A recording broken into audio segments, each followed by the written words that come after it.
fighting is far from over. Not for this exercise.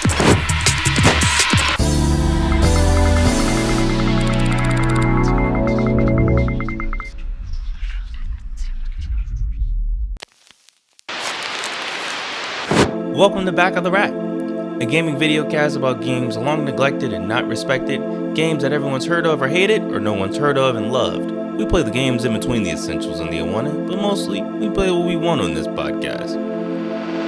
Join our Discord where you can talk with us and others about Back of the Rack games, and make sure to like and comment on our videos and leave good reviews on the podcast feeds. Your feedback and engagement is the fuel that keeps us going.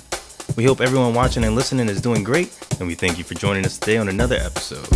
Starting off, we will introduce this month's game with a scripted segment giving you all the details, and then we will go into our unscripted thoughts about the game shortly afterwards. I'm Sandy, and with me always is Ben Desert. So without further ado, enjoy.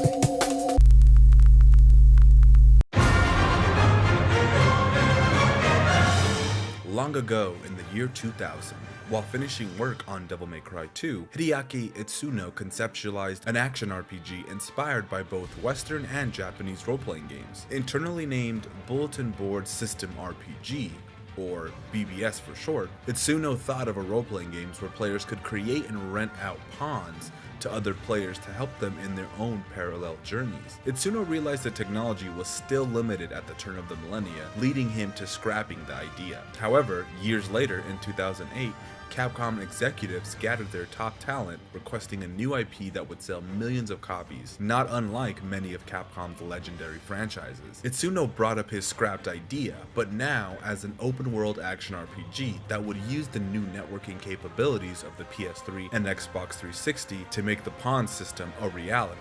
The game was ambitious in its infancy, with an open world almost twice the size of the final map, and an endless dungeon that was shared across players. This would culminate in players working together to reach the top and fight the moon itself. The execs at Capcom were elated by the idea and greenlit the project. Joining Itsuno on development was Hiroyuki Kobayashi of Resident Evil fame, and Makoto Ikehara, who had worked in design and writing for multiple Capcom IP, including Breath of Fire and Mega Man. With their powers combined, Dragon's Dogma was born. Though the title had ambitions, most of the more grandeur ideas were scrapped to make the already confusing premise more commercial.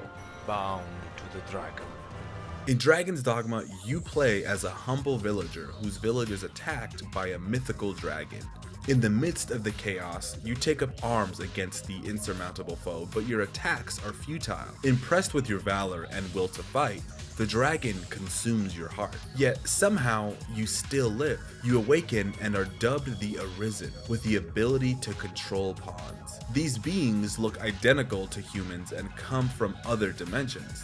They also lack the fire that drives humanity but are loyal to the Arisen. Pawns are created and nurtured by other players. They can help you by guiding you to hidden treasure or revealing tactics to defeating enemies. You can rate and gift enemies to pawns to indirectly help other players in their own playthroughs. With a main pawn by your side, you set out on a quest to kill the dragon and get your heart back.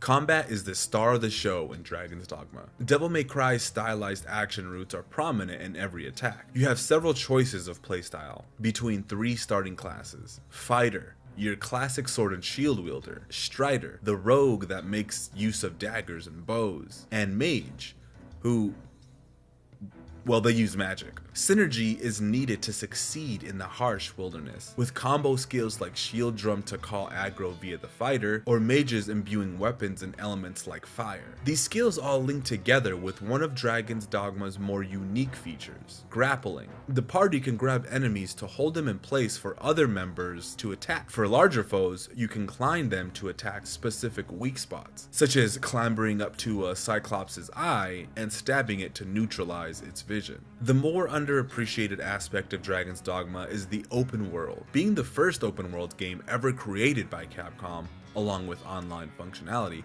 Dragon's Dogma was a technical miracle. Built upon Capcom's MT framework, which was used for Resident Evil 6, Lost Planet, and Dead Rising, Capcom's proprietary engine would allow for players in Dragon's Dogma to travel from one corner of the world to the other with 0 loading screens. The world is created with a sense of verisimilitude. Goblins hide in dank caverns, griffins swoop down and steal oxen. Wandering off the beaten path doesn't usually lead to wondrous dungeons and rare loot, but usually a nice spot of scenery like a white sand beach or abandoned castle with a female-only bandit group. Every NPC has their own routine with a dynamic day and night cycle, which can lead to quests failing if not delivered within the time limit. If the NPC is killed, this too will ensure the player fails any quests related to that NPC, while enemies are more hardened and appear in greater numbers at night. All these elements mesh together to create a breathtaking yet grueling experience, even after being told, "Wolves hunt in packs," for the 1000th time. Wolves hunt in packs. The crag's treasure. To source rich and valuable resources. Wolves hunt in packs. Wolves hunt in packs. Our strength brought us victory. Upon release, Dragon's Dogma was polarizing, receiving mixed reviews. Some critics praised the game with 9s, while others gave it more average 6 or 7s, citing technical problems, the lack of meaningful content in the open world, and the shallow quest experience was commonly criticized. Though, with the help of a bundled-in Resident Evil 6 demo, Dragon's Dogma was able to become that million-unit blockbuster promised in that executive meeting in 2008. An expansion titled Dark Arisen was released a year later, adding much needed quality of life changes, as well as the notorious Bitter Black Isle, which was a reworked version of the Endless Tower from the original design documents. Though touted as a success both commercially and critically, Dragon's Dogma fell into cult classic territory until its highly anticipated sequel 12 years later. Capcom released many different projects that were shut down. One such project was the Pond Community, which was a Flash-based site and message board that rewarded players in-game for completing community challenges such as screenshots and sharing gameplay information. Dragon's Dogma Quest was a spin-off released for the Vita and iOS with wizardry-like gameplay, but the most notable project was the Japanese-exclusive MMORPG Dragon's Dogma Online, bringing true multiplayer to the beloved gameplay of Dragon's Dogma. With a resurgence from re-releases and several multimedia projects like the Netflix anime, it's hard to see a time when this was an almost forgotten sleeper from Capcom in their most experimental era. And while today the sequel piques the interest of many, we can remember a time when Dragon's Dogma was indeed a textbook definition of back of the rack.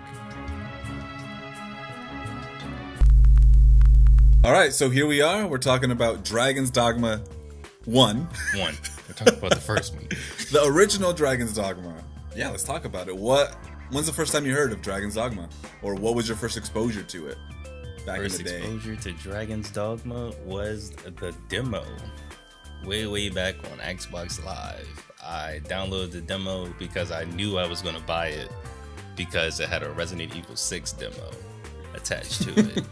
So I played the demo, then played Dragon's Dogma. I was like, okay, this is cool enough to buy. Bought Dragon's Dogma just to play their Resident Evil 6 demo, and fell in love with the game afterwards. Yeah, I was just gonna ask you real quick if you remember like the marketing or the was it in magazines or I do remember. Did you just hear of it from the? Yeah, from that, and then there was a Games Informer or Game. What's the other one? It was Game Pro or Game. Yeah, I think it was Game Pro. Yeah. I think. Yeah, it was one of those magazines. They had like a big ass cover spread of like, I think it's like the main art piece where it's the Arisen guy and he has the like sword aiming at the dragon. I was like, okay, that looks cool. It's by Capcom. That might be some Devil May Cry stuff. Okay, I'm cool with it. And yeah, it's like I'll keep playing. Yeah, I think that's what I used to do is I was like so into games at that point. Like that was like my peak like no life in games around that point. So that was 2010 around there. I had a PS3 and what I would do is I would go to IGN.com www.ign.com. It's so funny to like when you say the full thing. And I would go to like their next games released or whatever for like that month. Oh, I know what you're talking about. It used to be like on the side corner because it used to be like columns and shit. Yeah, and I would just Yeah. see like, well, what's coming out, and I would click on every fucking. This was when like there wasn't so many titles coming out that you couldn't keep track, and it was just like fuck, so much is coming out. This was like when there was like maybe 2-3 titles coming out that you might have been interested in, and that you could realistically pick up and play. Yeah, so I saw Dragon's Dogma, and I was also a huge Capcom fan. Coming off of having played Resident Evil, and I knew they were like a Japanese developer, so in my mind, my like weeb mind, I was like, It's got to be good. ooh, this is like there's like that Japanese developer bias that you immediately have. Square Enix, Capcom, fucking It's hell gonna yeah, be great. it's gonna be amazing, And so, I think did Skyrim come out? Yeah, because that was 11/11/11. Okay, so Skyrim was out a little bit later. Yeah, because I do vividly remember my friends making fun of me because they were still playing Skyrim and being like, bro, Skyrim, this thing is crazy, man. I'm a dragonborn. And I was like, yeah, I just killed the dragon, though. And they were like, you're lame ass Japanese games, bro. Hop on Skyrim. Third person, boo. Play Battlefield 3, bro. What are you doing? Yeah. So that's when I sort of like first was exposed to like what Dragon's Dogma was. And I was like, okay, I'm interested in this. And I went and pre-ordered it immediately. And I found out later that it came with a Resident Evil 6 demo, which was obviously like a huge plus. Yeah, I remember picking it up, and me and my girlfriend at the time, she was also like a heavy gamer. We just went in on it. Like we both bought copies, and we were like, we were quoting the shopkeep. What does he say? He's like, Masterworks all. Like, what does he say? The Masterworks all. You can't go wrong. I mean, I loved it at that time, and it was like it was an exposure to something, to like a like a realistic fantasy, dark fantasy that I wasn't really into. I was into it for a little bit because of Lord of the Rings. It was like a sort of like dark fantasy, sort of like gritty kind of feel to it. Right. But at that time, at that age, I was more into like, anime, like bright colors, stylized, kind of stuff. So this was like the antithesis. But I was like, this is still amazing. Like, I love this. This is so good. Yeah, and I think very also that's why medium it's Skyrim. fantasy. And it's Yeah. in a good way. Like, it feels grounded in everything you do, from shooting arrows to how everybody talks. You're like, oh, okay, this is just Tolkien for real.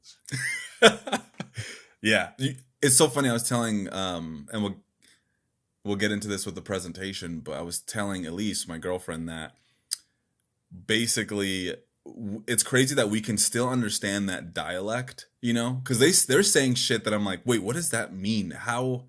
Bro, every time they say all, I'm like, what are you saying? Which is basically something, that's what it means. It's like a something, like, Yeah. or yeah, like they say so many phrases that are like really of that like old English dialect. I don't know if that's exactly right, but we still understand it. We're playing a full game where like they're talking in ways that we don't hear at all, Ever. but I'm still able to translate it, But then I was thinking about how like where you're from, this sounds so racist for some reason. Where the fuck you're from, and what's that? That talk that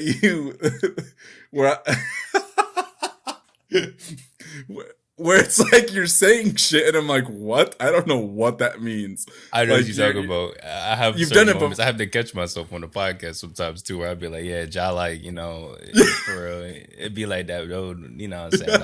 And I'd be like, oh shit, let me fucking speak English, bro. Because in my head, I just said the most articulate shit in the world, bro. Yeah, I can't control it. it's so funny. I don't know if it's like just a East Coast thing or something, but it is. Yeah. Just the dialect in this game was really, really interesting. That is interesting too, as well. Speaking of that we both played this game at launch and loved it, and somehow this game still like went into the back of the rack somehow. Like you and me have talked about the idea that this game, we qualify it as back of the rack, but this game has also become like a cult hit in a more mainstream way. But like back when it was released, it like fell to the wayside. It was overshadowed absolutely by like Skyrim, like, and I think something else came out as well. Kingdom of Amalur. I think Ashra's Wrath was like a month before that. Resident Evil 6 came out a little bit after too. That just like completely buried this game. Nobody was talking about Dragon's I was Dogma. still playing Street Fighter Tekken at that time. Yeah, so I think that dropped like a couple months before too. And to see that it's like gotten so much.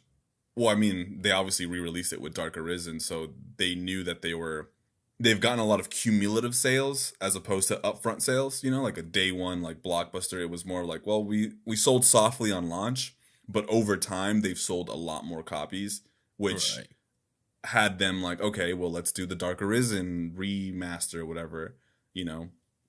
And I think that also was like a bigger and then let's port it to PlayStation and then let's port it to PC. Because I remember a lot of my friends now that are like excited for Dragon's Dogma 2, they got on because of the PC port. I was excited. I didn't beat it on PC. I bought it to support it and stuff like that. And I kept screaming to everybody like, please buy Dragon's Dogma. Play it. Yeah. We need a second one, please. Just support it. Just show them that niggas care. And people fell in love with it. They like the systems and stuff like that. So I think it is just a testament of just word of mouth and constant re-releases. Kind of like Resident Evil and like a lot of Capcom games. They re-release a lot of their old games over and over and over and over again to the point to where it's like I can't not play Street Fighter, Hyper Street Fighter 2. Right, like, I have to play it. It's been released on every console ever. Same with Mega Man X. You have to play. You own like 4. That is true. Yeah, they do do a lot of re-releases, but that's interesting. That's sort of the interesting thing with games is that unlike movies, when you do a remake or a remaster and bring it to like the modern era, it's like it's a more positive thing in the game industry to do something like that. You know, like having games stranded on hardware. Archaic hardware sometimes is a bit like, damn, I wish, you know, we were just playing Death by Degrees and Dark Sector. It's like it'd be kind of nice if this was just on PS4 or 5 and it was just running at 60 frames or whatever. Like, yes, it would maybe like I don't know, it would hit.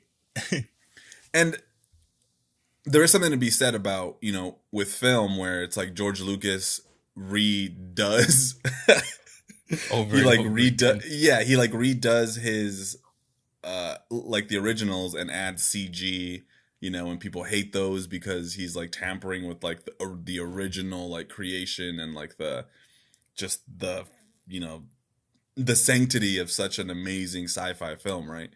But with games it's so different, which is interesting. It's like, no, go back, redo the graphics, clean up, redo the graphics, touch everything up. Soundtrack. Exactly. Yeah. I mean, Persona 5 or Persona 3 Reload is a great example, right? I just beat Final Fantasy Pixel Remastered. It has boost. It has everything. It's a lot of, and it's like I to myself, I felt like I didn't get the full Final Fantasy 1 experience that everybody that grew up and played that game got because I was playing the Pixel Remaster, and it's like, oh wow, graphics are cool. Okay, the orchestra's cool. Okay, right. I can boost the EXP up. I can just stop encounters. So, you know, it's a gift and a curse. That's true. Yeah. I think that they can. I don't know. I don't know. It's just the mediums are just very different, and I'm always made aware of that in so many ways. Where, you know, people that play games have a different appetite, a different tolerance, a different expectation of a lot of stuff. You know, and audiences sometimes aren't willing to play games that are archaic, like an older Final Fantasy, where it's like the encounter rate is like, you know, every 5 steps or something. It's just like, fuck, you know, and the combat's not super engaging. But at that time, if you respect it enough to realize that at the time, that's what made it special, and that was how engagement was driven at that point. And there was nothing like that at the time. There was, so I guess in some way you do pervert the time and place that it came from when you start adding like, well, let's at the same time we did play Final Fantasy 12 on like, we sped that bitch up. Yeah. I was times 4 in it. We spent, but I mean, okay. I it still left a lasting impression. And until It did. I play them all, it's still going to be the best Final Fantasy. It's bar none. it's definitely one of my favorite JRPGs for sure.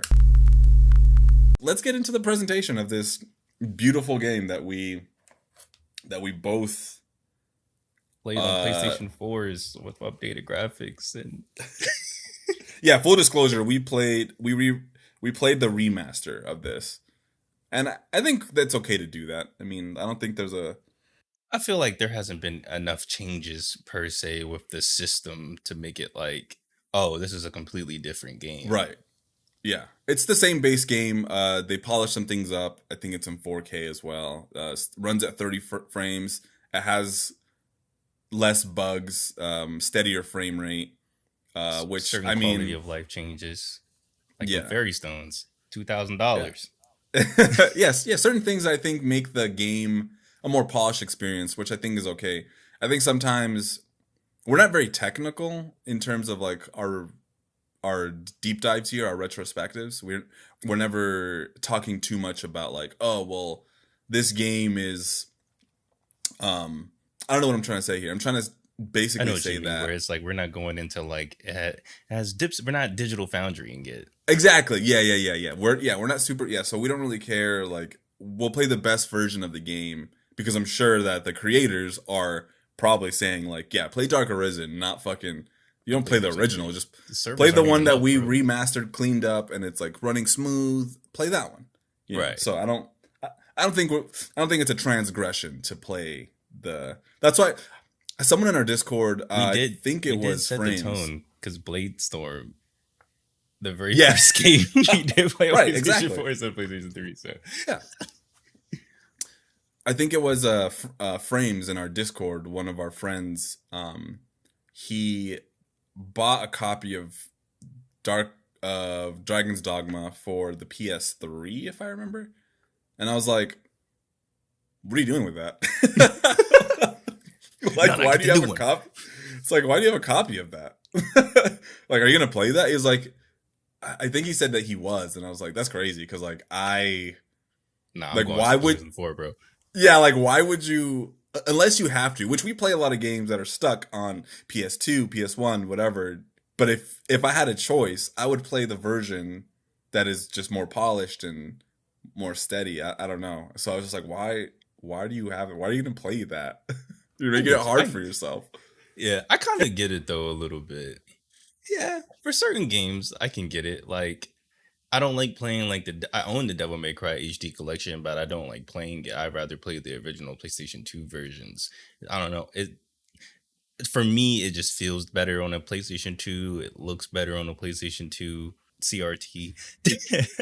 But for Right. certain games, I can see, because my first experience with Sonic Adventure 2 was on GameCube, and I can't go, like, I've played it on Dreamcast before as well too, watching uncles and stuff like that. So I've seen it on and played around with it on Dreamcast, and it still feels good. But like any version after that, like PC, Xbox 360, PlayStation 4, it just feels gross to play. I can't play it. The HD graphics just make me go like, no, Yeah. I don't like that. I think that's sort of where I draw the line, is basically Final Fantasy 12 is a good example, where Final Fantasy 12 has built in a widescreen mode, but you can play it 4:3 on a CRT or whatever, right? The remaster is just in widescreen. And I don't know, sometimes playing a PS2 game the way it was released without any of the enhancements is pretty cool, playing it on a CRT. But a lot of the PS3 games, that era was so bug riddled and so like unstable with frame rates, that sometimes I'm like, why would you choose to play the PS3 version except for, like a good example is when they remastered Silent Hill 2 and 3. And, I think Konami lost the source code for those games, so they completely botched the remaster, where it's like they don't run smoothly, but as long as the remaster is like a clean, like a straight up upgrade, and maybe, a remaster should obviously keep everything intact. Everything should not it should be a pure version of the game A remake is when they really can take liberties on changing things. Like Resident Evil 2, they changed the camera position and, you know, some of the aspects in that. But Dragon's Dogma Dark Arisen on PS4 is basically a remaster and not like a remake. Yeah, and I So, believe they so it dropped is. it on. So it is I the think- core game. I think they dropped it on PS3 as well too. Like I think towards the end of the PS3's life cycle, I think they also dropped like a remaster. Yeah, they did drop a remastered version on PlayStation 3 as well too. A remastered or just like a complete edition with Dark I guess Arisen? better word, Yeah, yeah, complete edition. yeah. They dropped on PlayStation 3, so I assume that also has the bug fix. I mean, the frame rate would still probably be ass because PlayStation 3, just like just like another game in this franchise, but with the next generation of consoles, it will feel good because they can iron out the performance issues. So, and besides, you got to think about this from a technical standpoint. These two games are the only open world games that Capcom has ever made. Just like how 2 is made in the RE engine, which was specifically designed for linear single player games. The Dragon's Dogma was made in their proprietary engine. I think it was MT Frameworks. I think is the name of it. Yeah. So think about all the games they made with that. Lost Planet, all the Street Fighters, Bionic Commando. Like Dark Void. You can see exactly the limitations in all of the rest of Capcom's games and catalog throughout that generation of like, they all have the same technical problems. They all have the same things. It's an engine issue. It's not a game issue per se. So I can't really fault it on that because it's like, I'm going from here all the way to the other side of the world with 0 loading screen on a PlayStation 3. That's insane. Not even a stop and pause like, oh, now loading like Oblivion or Skyrim does. It's just straight. That's insane. Man, that's so funny. That calls to mind the MT Framework engine that they used. I don't know specifically that it was that the engine was bad, but I think its compatibility with the PS3 architecture and all that is sort of what made it's what made like a beautiful mess. Yeah, so there was a lot of games that had that engine, and I think what's interesting with the remaster is that it still has that same engine, right? But given more room to breathe with the PS4 or PS5's, hardware, it runs beautifully. Although I think it also limits. It wasn't running at 60 frames, right? I think it still was running at 30 frames on there, but it was running at a solid like it's locked, consistent 30. Yeah, but I don't know. It's one of those things where, of the time sort of thing. I mean, when I was playing Dragon's Dogma back in the day, 10 years ago, I don't think it ever, it didn't come to my mind like, oh, this is running like ass. It's just like, well, whatever. This is just the game. Like, I didn't really understand too much about optimization or like things like that. They didn't really strike me unless it was terrible. But this is a bigger question. Does the performance ever really hinder you? Like, have you ever name a game that you've actually played that's the performance you were like, I got to put this down. This performance is horrible right now. Not talking like glitches or bugs or anything weird that would happen while you're playing, because I know every Fallout, Oblivion, Skyrim, like they all have bugs. They're all glitchy as hell, and I could say this game sucks, can't run like that. But I'm talking like genuinely, like I can't play this game. It runs at 2 frames a second. Only game I could think of was Stolen, that we were supposed to play back during season 2. That was probably the worst experience I've had like playing an actual video game, because the frame rate was like 14 the entire time, except for cutscenes. What comes to mind is Musashi. When I played that on the PS3, there was a bunch of visual glitches that made it a little bit unplayable, in that it just looked, there was textures that were being stretched and pulled and like flashing. Yeah. I was like, oh, this is not the way to play this. I don't want to play like this. So I had to buy a PS2 in order to play it natively. But yeah, I don't know. It's sort of different because it is sort of the name of that's just the name of the game with this podcast, right? To sort of endure those difficulties. And also now as I'm older and I play games that are 60 frames and I like understand more about how things run and how things can look smeary and all this, other stuff, I am a bit more picky because I know what like a smooth game that feels good is like to play. Whereas back then, 10 years ago, I didn't know. So I was like, whatever, I'll play anything. Game. Yeah, like it didn't matter to me if Lost Planet ran super disgusting and 15 frames as you're fighting a giant monster. I was like, cool, whatever.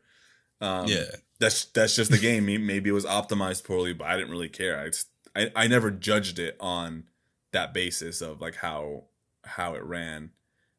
Nowadays, though, I'm more hip. I just know.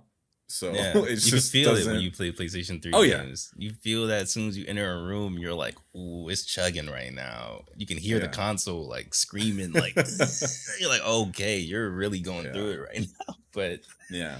And ultimately that affects game feel for us. When we play something like Dark Sector or Raccoon City, you can really tell, because we were playing games on the PS5 that run at a smooth 60 sometimes. And then like for the show, we go back and fucking play Dark Sector, and it's just like, oh yeah, the game feel is immediately ruined a little bit because it's just you can feel it. Yeah. And then I have to limit myself because I have this PC that can run Monster Hunter Rise World or whatever at 1440p. I can run Grand Theft Auto, all this crazy shit on this computer, and it's like if I go back and play Dark Sector on my like PC keyboard and mouse or Operation Raccoon City just PC and mouse, I can make it 1440. I can make it look beautiful as hell. It can look upscale, anti-aliasing. Like I have more options to make it look and feel, and it'll all run at 60 frames because I can uncap the frame rate. And it's like, but that's not the experience you're having. Right. You know what I mean? Because I would come in and be like, yo, Dark Sector is so fucking cool, man. It was smooth as hell for me. I don't know what you're talking about performance, but it's like, that's not how most people played the game. Right.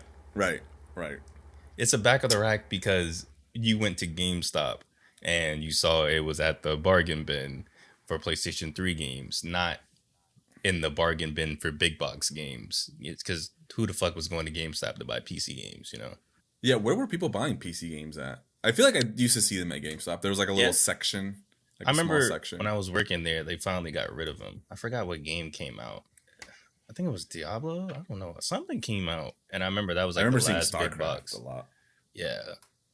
I remember there was a section because I was there when they got rid of Wii and GameCube.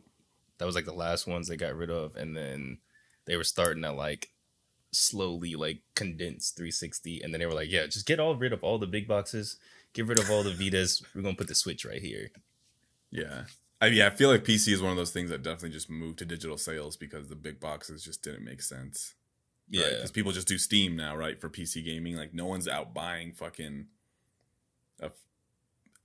a big box for fucking, I don't know, any PC game. Got to put the CD in.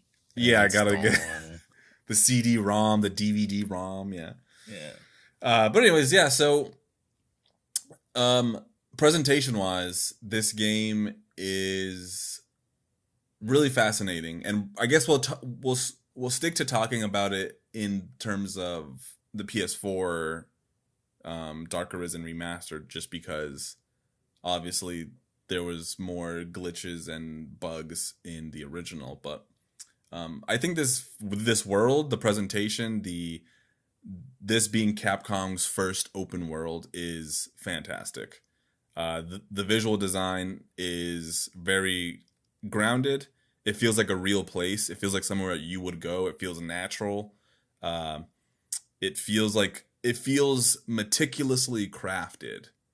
And there's like just so much to it. Forests, there's canyons. There's no deserts really, but there's vistas, there's grasslands. It's just, but it all feels natural to the continent that you're on, Grancis, the country that you're on. So I mean, yeah, you're not going to get a huge variation. You're not going to get jungles and deserts and things like that. Ice mountains and anything like that. Yeah, but it's a really fantastic world. It's very well designed. It's beautiful, and the lighting engine, I think, especially, you know, in this remaster, really makes it come to life in a lot of ways. Like the lighting sometimes when it strikes right, I'm like, damn. I remember this on the PS3, and even then I remember thinking like, Yeah, this this lighting's looks good. great. The lighting is good. Like, How dark it is at night and having to actually use a lantern and how how low of illumination that is. And yeah. there's a lot of God rays and like the way that the sun Yeah, just yeah. beams on everything is really beautiful. Like every Yeah. time I fight the Griffin, I'm like, this is gorgeous. I don't know. It feels like an untouched land before like technology. Like it just feels so pure. Yes. Like it just feels like everything just feels, you could almost like smell the fucking trees and like the sea as you're like, it's just really well done. Like it was very impressive to me. And then this is coming off of a game like Final Fantasy VII Rebirth where I don't know, there's some artificiality about that game to me.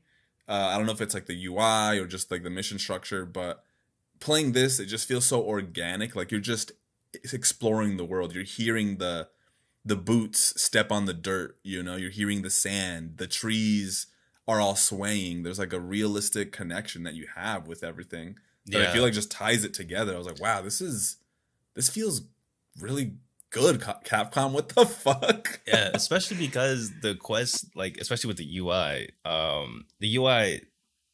while it does take me out of the game a lot when you're going through your inventory and you're like, oh shit, I gotta heal real quick.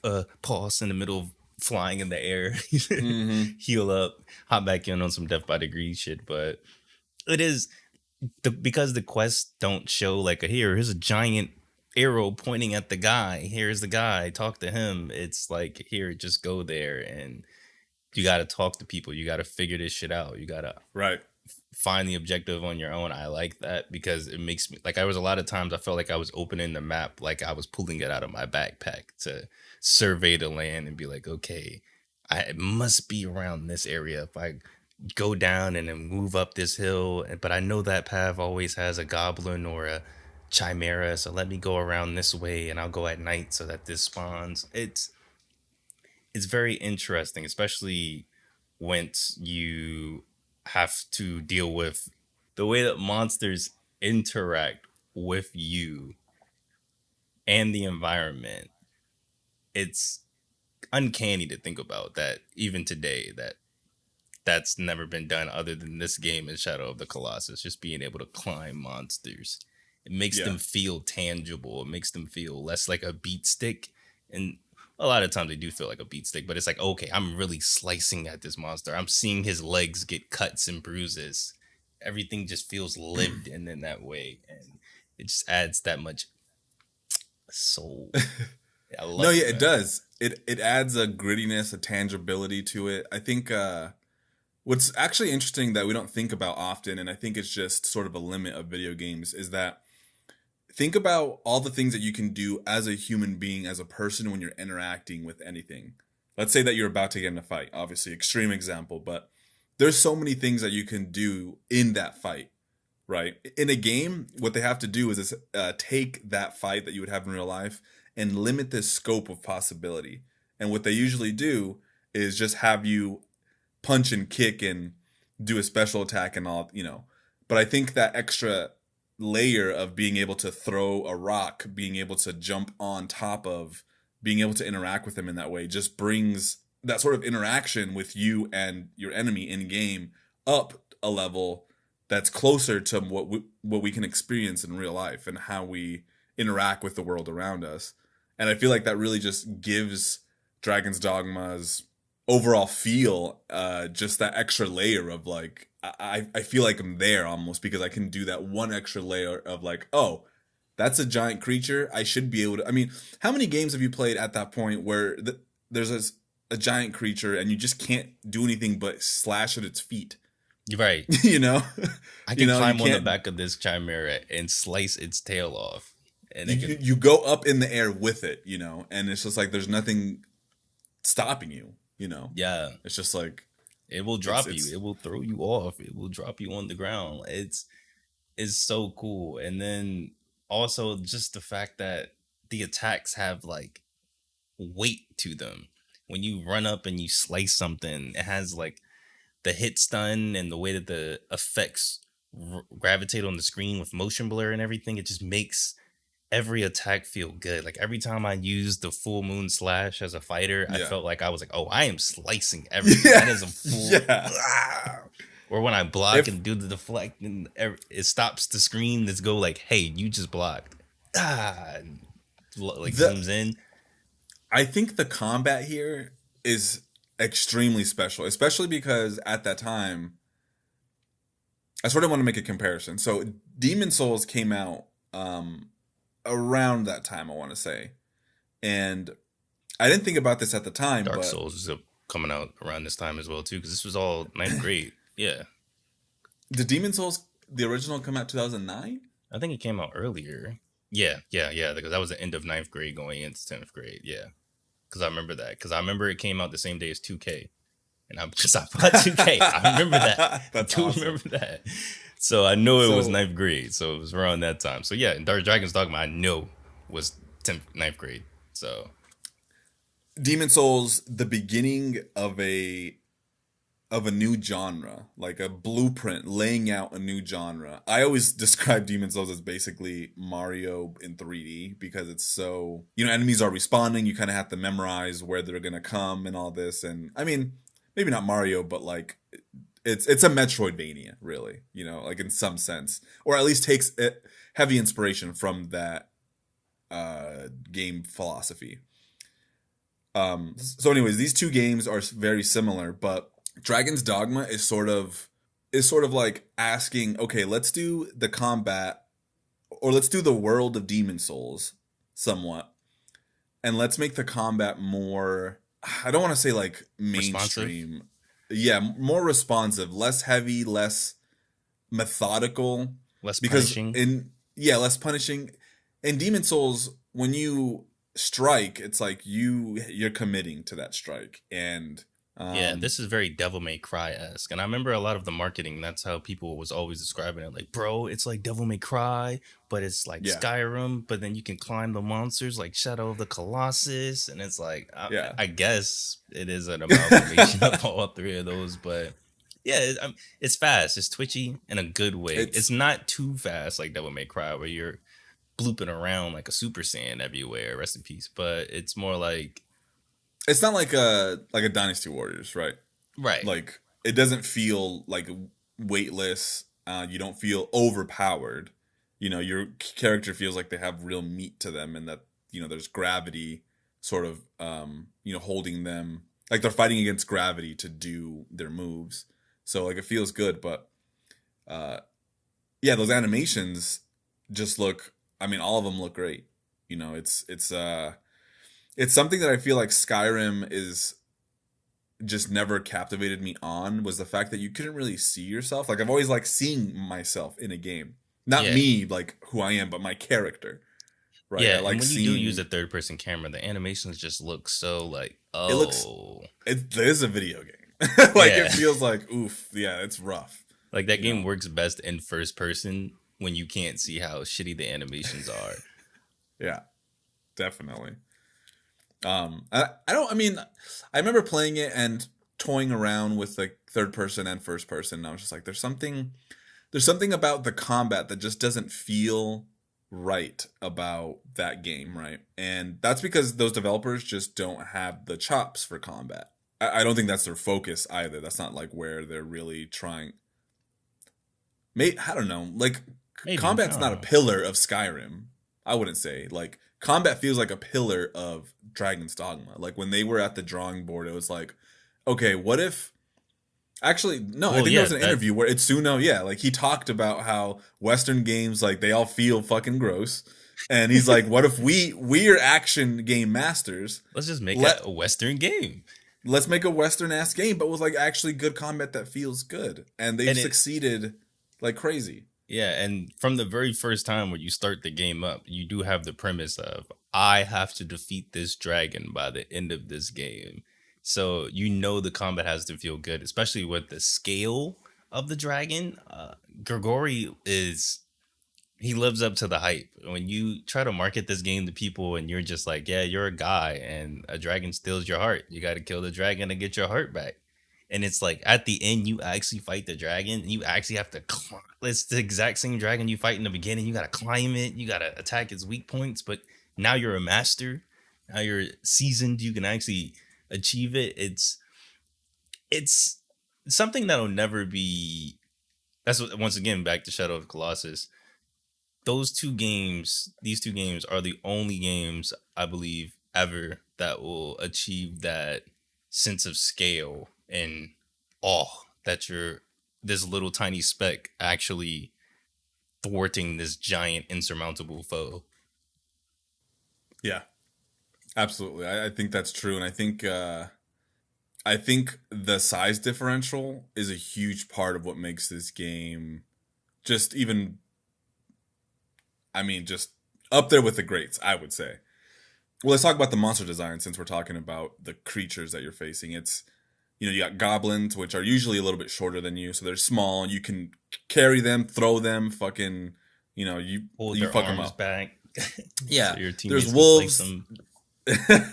Yeah, there's wolves, dire wolves. You fight people that are your size, bandits. There's lizard people. Yeah, there's lizard people that are a bit bigger, a bit more imposing, and then skeletons.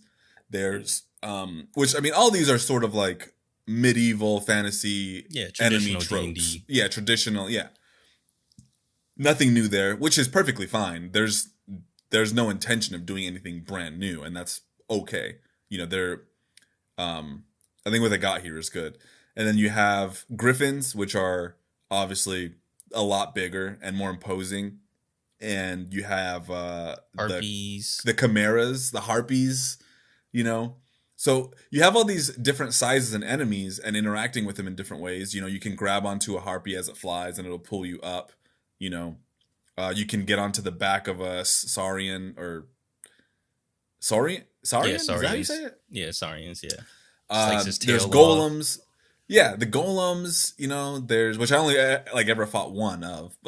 Oh yeah, those golems are it. Every time I went through that same spot, that golem respawns, and I was like, bruh, this shit is so hard. I gotta attack each. It has like these little magical Weak cylinders point, on it, yeah. and you have to attack each one. And there's someone like the bottom of his feet or someone top of his head, but it's still a golem. It's still swinging and using magic, so it's an incredible fight. Cockatrice, the giant turkey.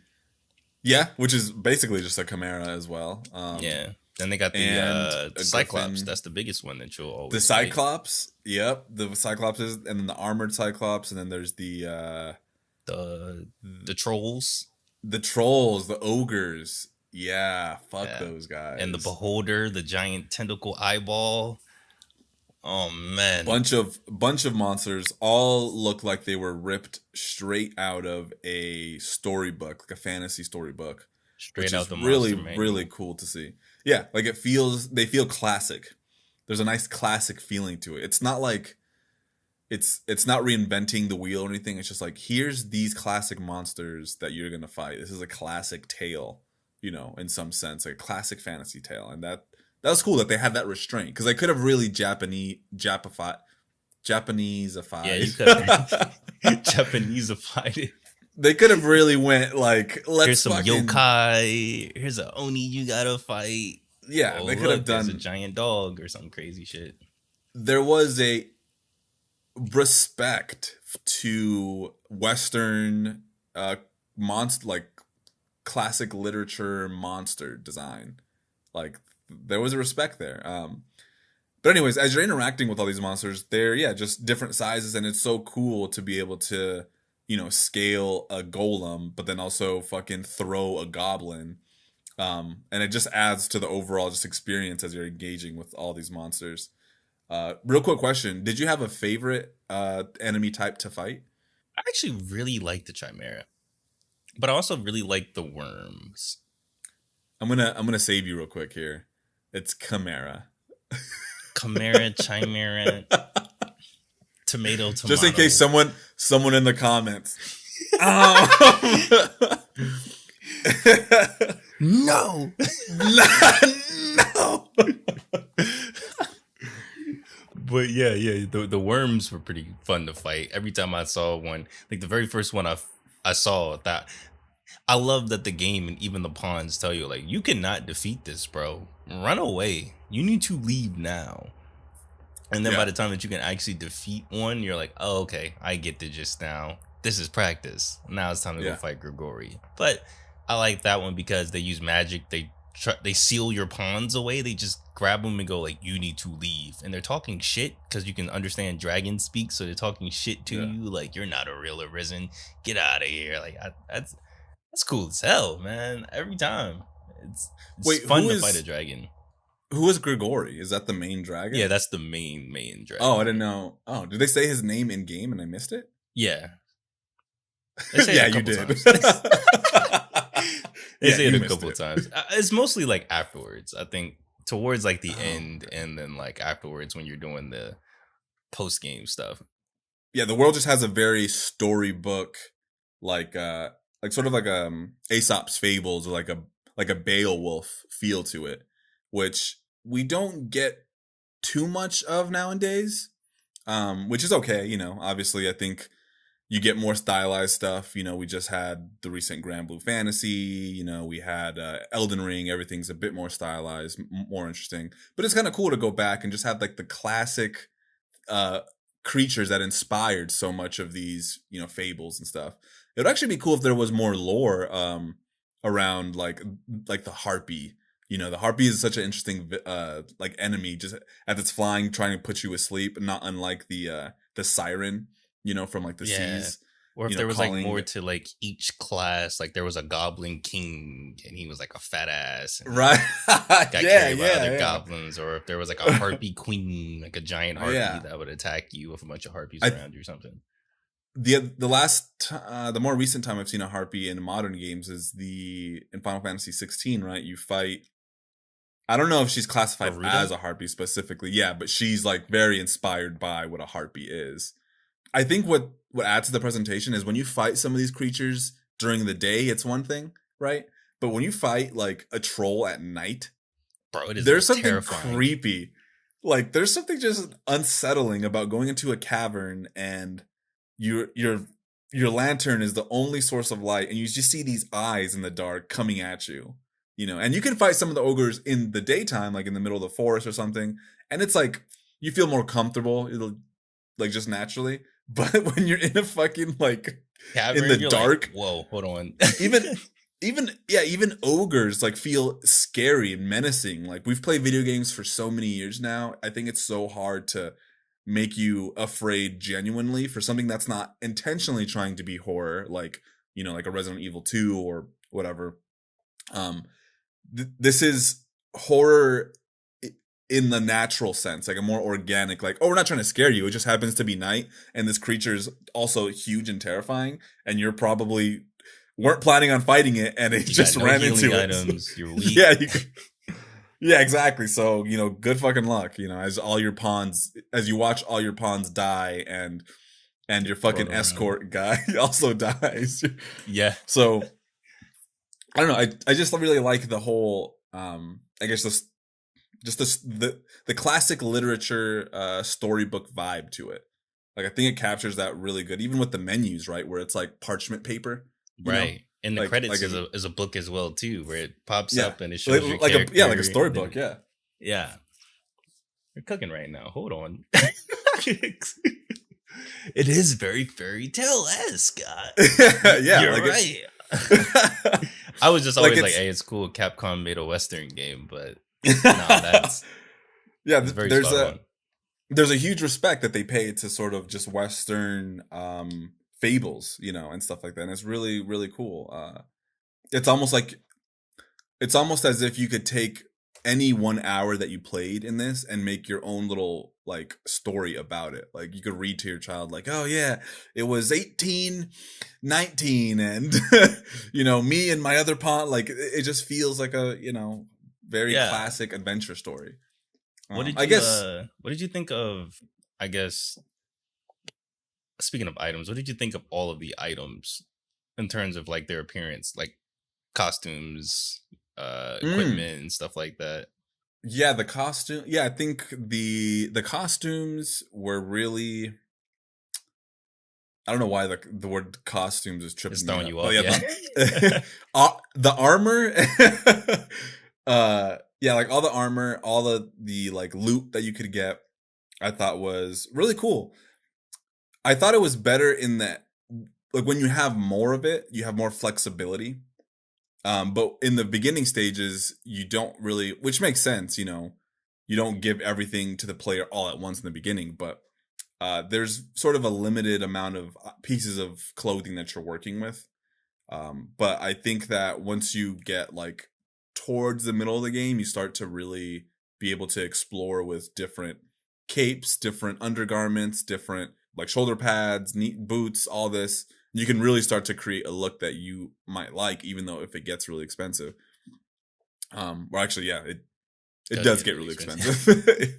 And I think that's where I spent a lot of my money too. Just same. Just trying to make my character. Yeah, I'm like, okay, well, let's do this, you know.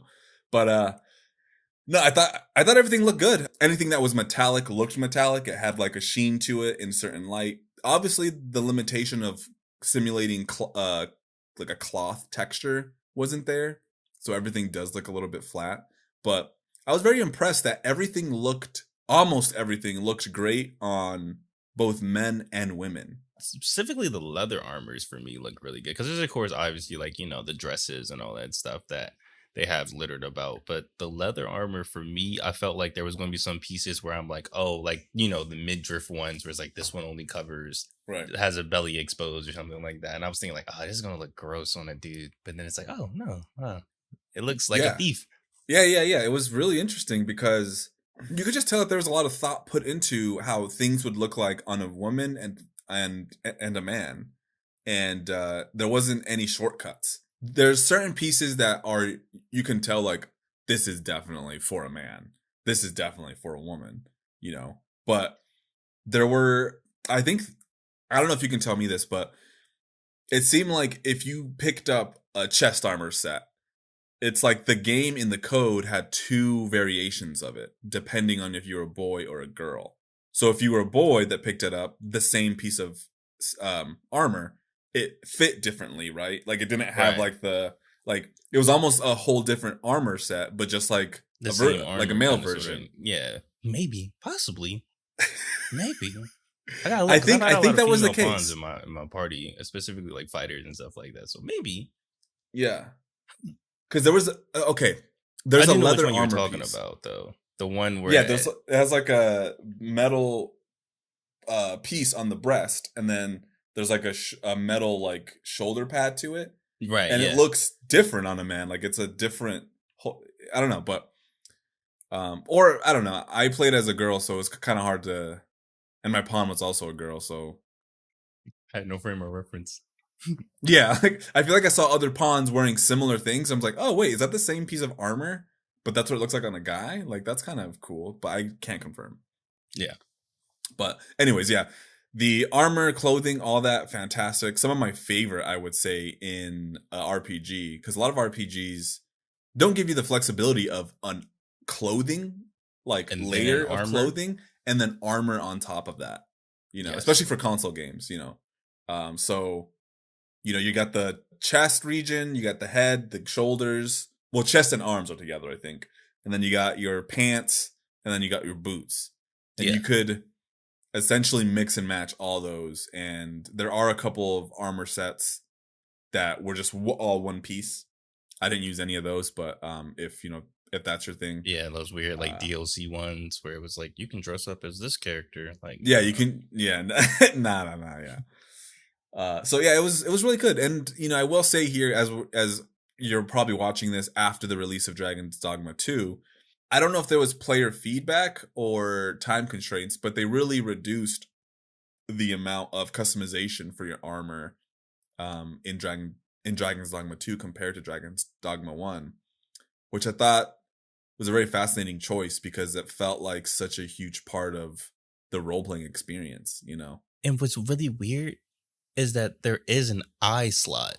So like you can equip like a different helmet and then a different eye. So like there's like at the Rift store they have like glasses you can buy. Oh right, yeah, you can equip those and a helmet or a hood or something of the sorts like that. But doesn't make any sense. but Yeah. upper body and then lower body, like that's it. And it's like that's kind of weird. At least let me choose my boots. Yeah, At least let me yeah, choose like that. even in something like Diablo, you get the choice of Yeah, you get both shoulders, you get yeah, both you gloves. get boots, gloves. It's so bizarre to me that they took that out, but we don't want to get away from talking about the original. I do think that's what Dragon's Dogma does well, is the sort of customization, and I feel like you can really make a good looking character and make yourself look like a heroic whatever. You can make yourself look like an assassin or a barbarian, or you can really tailor it. And there's a lot of armor pieces that are hidden throughout the world, so there's an incentive to go around looking for shit, because like you might find Cool a really cool piece of gear, and you'll look cool, you and your pawn will go around looking cool as fuck. But also I do want to add that the armor too was surprisingly, and this is actually a testament to the art design. So while it's not like super stylized, the armor is varied, but it all feels like it fits the world. Like there isn't an armor piece where I'm like, that just doesn't even feel like it's part. Yeah, like that doesn't feel like it's part of this world. For all the varied pieces that they have, boots and all this, it all feels like it's part of the world. Even if you're wearing like it just all felt right, which was, I mean, that's kind of hard to do, like to design all these armor pieces that are going to fit within a very specific style of world, something like Diablo 4 or even Diablo 3, there's so many armor pieces, so they have to sort of venture out into like something that's more this, something that's more that. This is all fire. It's lava armor or something like that. Yeah. It's like what what the kind, like that. You don't even get like a dragon armor that's got like the head for like a shoulder Yeah. piece or nothing. Yeah, nothing too crazy. No, which might not be everybody's cup of tea because it's too like, it's boring. But I feel like it fits like the aesthetic that it's going for. Yeah, this Lord of the Rings ass game, like it really fits. Yeah, it's not Final Fantasy. I'm not trying to look like a cool dragoon or anything like that. I'm fantasy guy. You gotta think about where you come from. You're a lone fisherman, and you're ragtagging. You're not a fighter by vocation. I just picked up a sword and I'm learning how to use a sword. I'm just learning as I go. So of course you just put whatever armor on as you go and mix match and do it all together. It makes sense in lore, especially with all of the armor pieces that they have. It's not like you're going to have like a fucking Chris Redfield outfit, but be in that. They better for just real quick. I hope they add something like that in Dragon's Dogma 2. They need something. At least some cargo pants. Yeah, Jesus Christ! If you guys are gonna like restrict us to just the fucking top and bottom and the head, like give me some out. Let me get some fucking DLC where I can. Come on, please, God. At least. Well, maybe we just haven't gotten to that point yet. Maybe there's a bunch. That's of true. That's true. In the second or third continent or something, and we just haven't gotten there. Something that I actually did appreciate about Dragon's Dogma, was that aside from having like female armor, there is actually like lingerie armor. Yeah, and like the lingerie armor. I mean, well, there's a couple of pieces that you can like sort of swap in and out, but again, it fits the world. But it's like they also weren't afraid to do like, hey, if you want to play like this, there you go. If you want to be covered up completely, there you go. Like it's all there for you, for everybody to roleplay as whatever kind of person they want to be in that world. Which I thought was like, I mean, I guess it's of the time, but with Dragon's Dogma 2, I should probably just stop drawing comparisons because they're not good. Dragon's Dogma 2 did not release when we recorded this podcast. Sorry, guys. Let's go back to Dragon's Dogma OG and talk about the combat real quick. Not in how it plays, but I just want to comment on how readable it is. So we mentioned of how great the animations look, but every attack I did as either a fighter or the assassin, they all were so readable. Like I knew what attack I was doing at any given point, Like I would initiate an attack and it wasn't confusing. And I make this point because I think some games, even till this day, struggle with creating a differentiation between your normal attacks and then a special attack, and then making it readable sometimes. And I think this is like a good animation principle to follow, but also they did well in this game because it's not so stylized that when you're doing your basic attacks, your swinging, your strong attack, those are those two attacks. But then when you do your weapon skill, it feels and looks and just is different. It has so much power behind it. The camera zooms in, it like does a slow-mo animation to like show like, okay, he's finishing up this attack. Boom, it activates. Exactly. There's a big stutter. Every particle, every ability, when you used it, you immediately knew because the camera panned enough to let you know like, hey, you're doing something special right now. Exactly. And it would add maybe a trail of fire to your sword, or like a 3D effect to make it look like you're seeing swinging like the fast. sparks fly off the sword when you attack somebody or something like that. Yeah, so that was something I just think was really just done well. Speaking of combat, that was another thing that I appreciated, especially now in a replay, was when your pawns would like grab an enemy and be like, I'm holding him more. You need to attack from there. Like, I like those cutaways because it makes the fight feel less dynamic. Because, if you're just playing a game and you've played a couple games like this where you have an NPC with you or something and they point something out like, how about over there? And it's like, where the fuck is over there? I wasn't looking where you were looking unless they show like a giant, the little rectangle thing they be throwing up. It'd be like, hey, over there. Like, if they're not, like, I like that Dragon's Dogma says, no, the camera's panning as if you're looking and your pawn's over there and you're in the heat of battle, like that slow-mo of like life or death. That's what's going, okay, I need to go over there right now. I like that. It added so much to combat. It adds to the to the overall presentation too, when they're all, your pawns are like yelling shit during combat, like it's weak to fire, or like it's like it feels so hectic and it feels like everybody's in it. Like, quick, finish it off, as he's holding a fucking goblin and you're like, oh shit, let me get over. Like, it feels feels very cinematic. Like, it was a very cool, it feels cinematic without leaning too much into taking control away from you. Like, it feels like a game still, and it's just it's done so well. Like, I just don't know why this game doesn't get more praise on its combat alone, and it's just like that whole feel, because it's done well. Like, it's done so well. We talked about the lighting a little bit. I think the day and night cycle of Grant Soren and Grants just in general, beautifully done. I think just the way that sun comes up in the morning and sets, it's just like, it really obviously so many games have a day and night cycle and all this, but there's something about Gransys that when it's daytime, you did feel a bit more comfortable, a bit more confident, like, all right, cool, I can go do this. The minute it starts to become night, it's just like, fuck, what am I gonna run into? Like, I need to get back to Grand Soren right now. I need to just sprint on this road. Exactly. And like you were saying earlier, it's pitch black. Your field of view is shrunk by like 10 times. Like, you can't see more than like a couple feet in front of you, which is realistic. Obviously, there's no light pollution. So it's just straight up pitch black.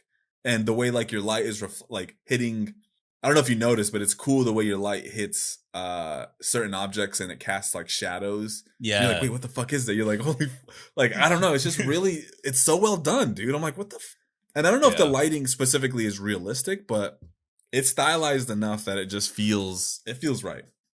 Yeah. I think that I know we've been praising the hell out of this presentation, but there is a couple gripes that I have. And the main thing is really with the readability of everything. Like, when you're like, there's no video previews for skills. So when a skill says, like, for me, it was with the Strider, the toss and trigger ability.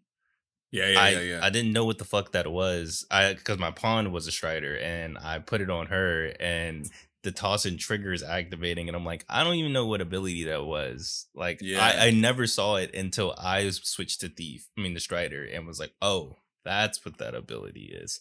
Never mind. That's not a good ability for her. And the descriptions are just a little too vague. It's just like a 360 slash. Okay, but Yeah. Does it have any special properties? What is it? Is it just and it's like, no, it's just a 360 slash. It's interesting that is the case, given that these are the Devil May Cry people, Yeah. and that in Devil May Cry they had the previews, right? Practice modes, all that stuff. So it's curious that they were like, nah, not gonna include them. Yeah.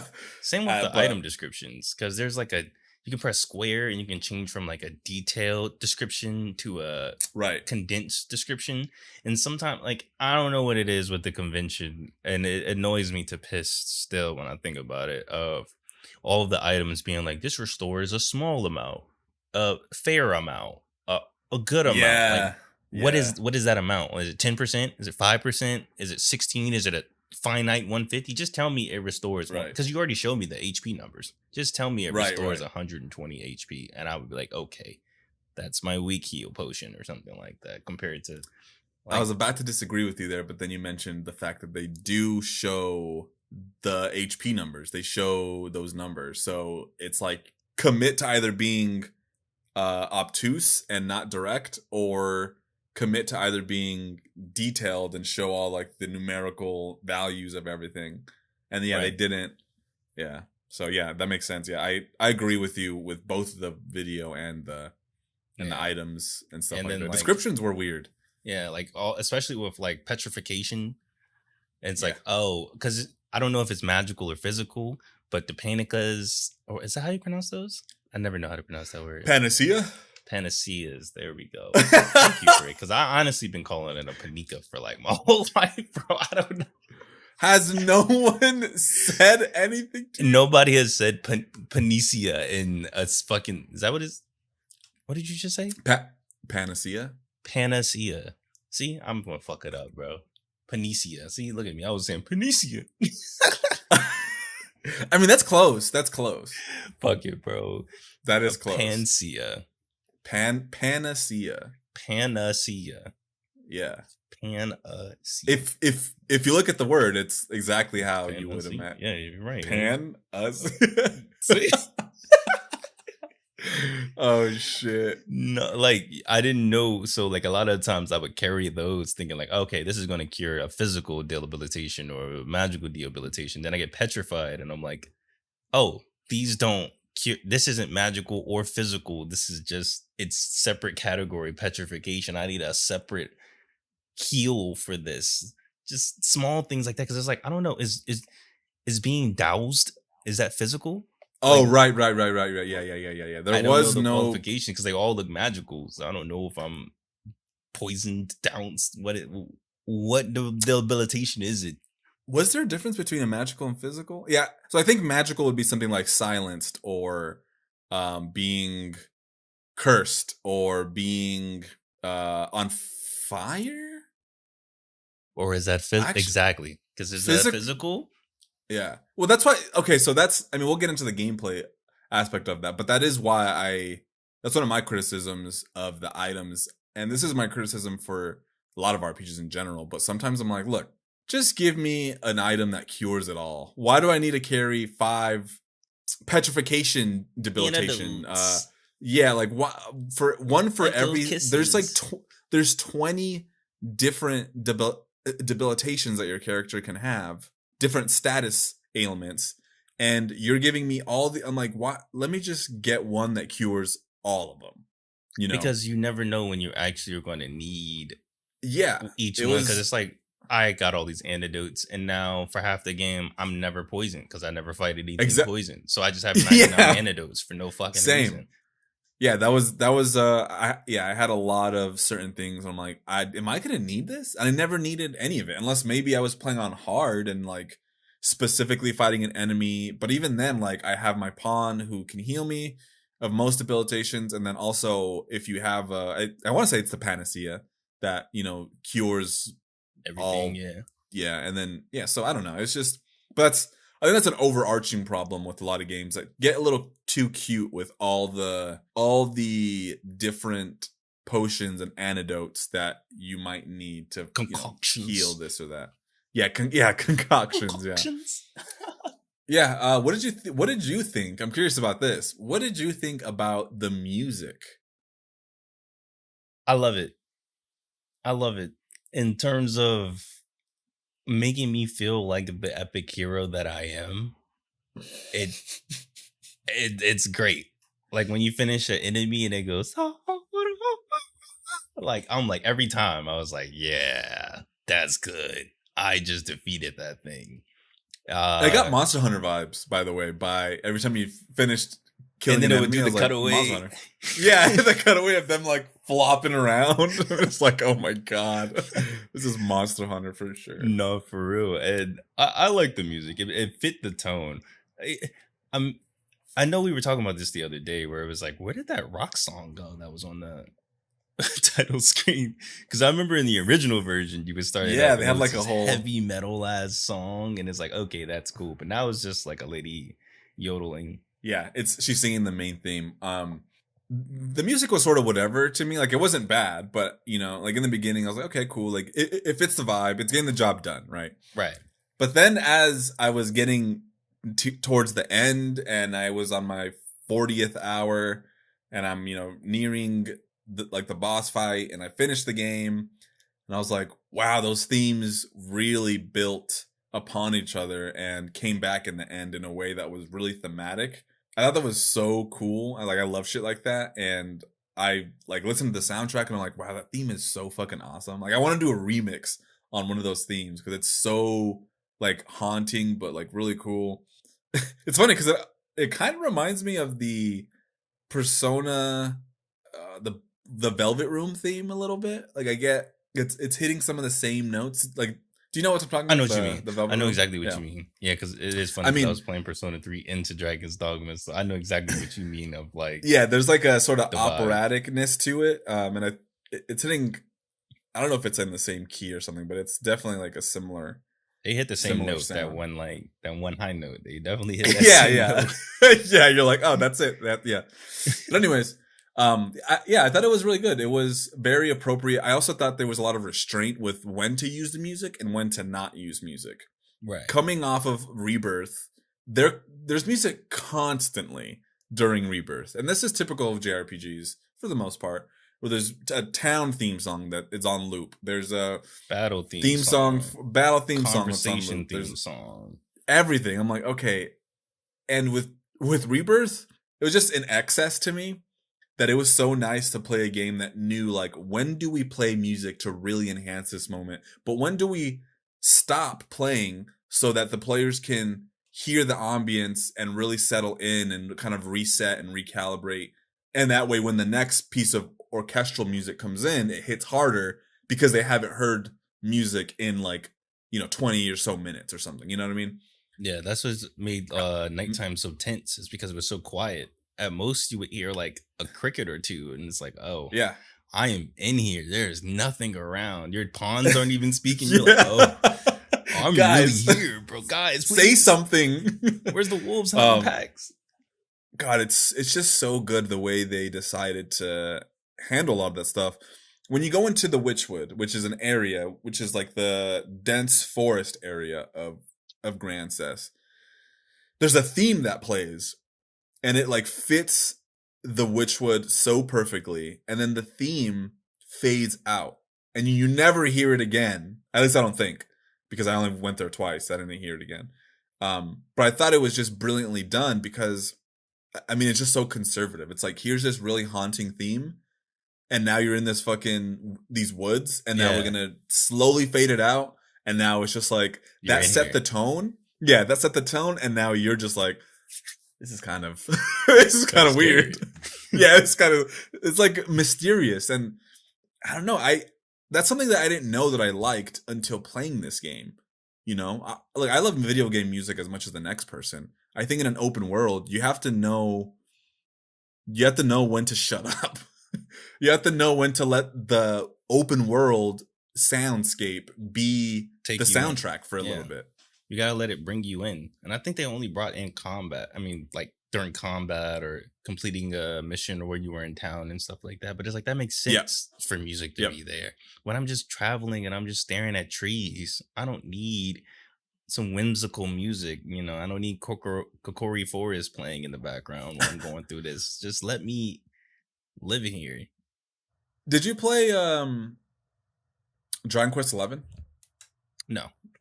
No, okay. Well, there's a field theme that is constant in that. The battle theme and the field theme that are just constantly playing, and they're so annoying. Like they're good. They're good, like they're good songs, but like because you're on an 80-hour adventure, You're and you're listening to the same you're listening to the same battle theme. It's like, can I just play in quiet? Like I think I turned the music down and I just fucking The sound was like- effects only. I do that a lot of times for certain games where I'm like, after a why? while I'm like, all right, I get it. Like, Yeah. It's very repetitive. Like, yep. yeah. But there's games where obviously you need the music. You think of your Bomb Rush Cyberfunks. You think of your But Bomb Rush is different. Bomb Rush is different because in the context of Bomb Rush, you have like headphones in. Like you pull out your, like when you change songs, you pull out your phone, you scroll through your MP3 list, and you can hit shuffle, you can press your songs and it starts, and you can hit skip. it's So part of the design, yeah. yeah. So it's But I'm thinking of racing games. Yeah.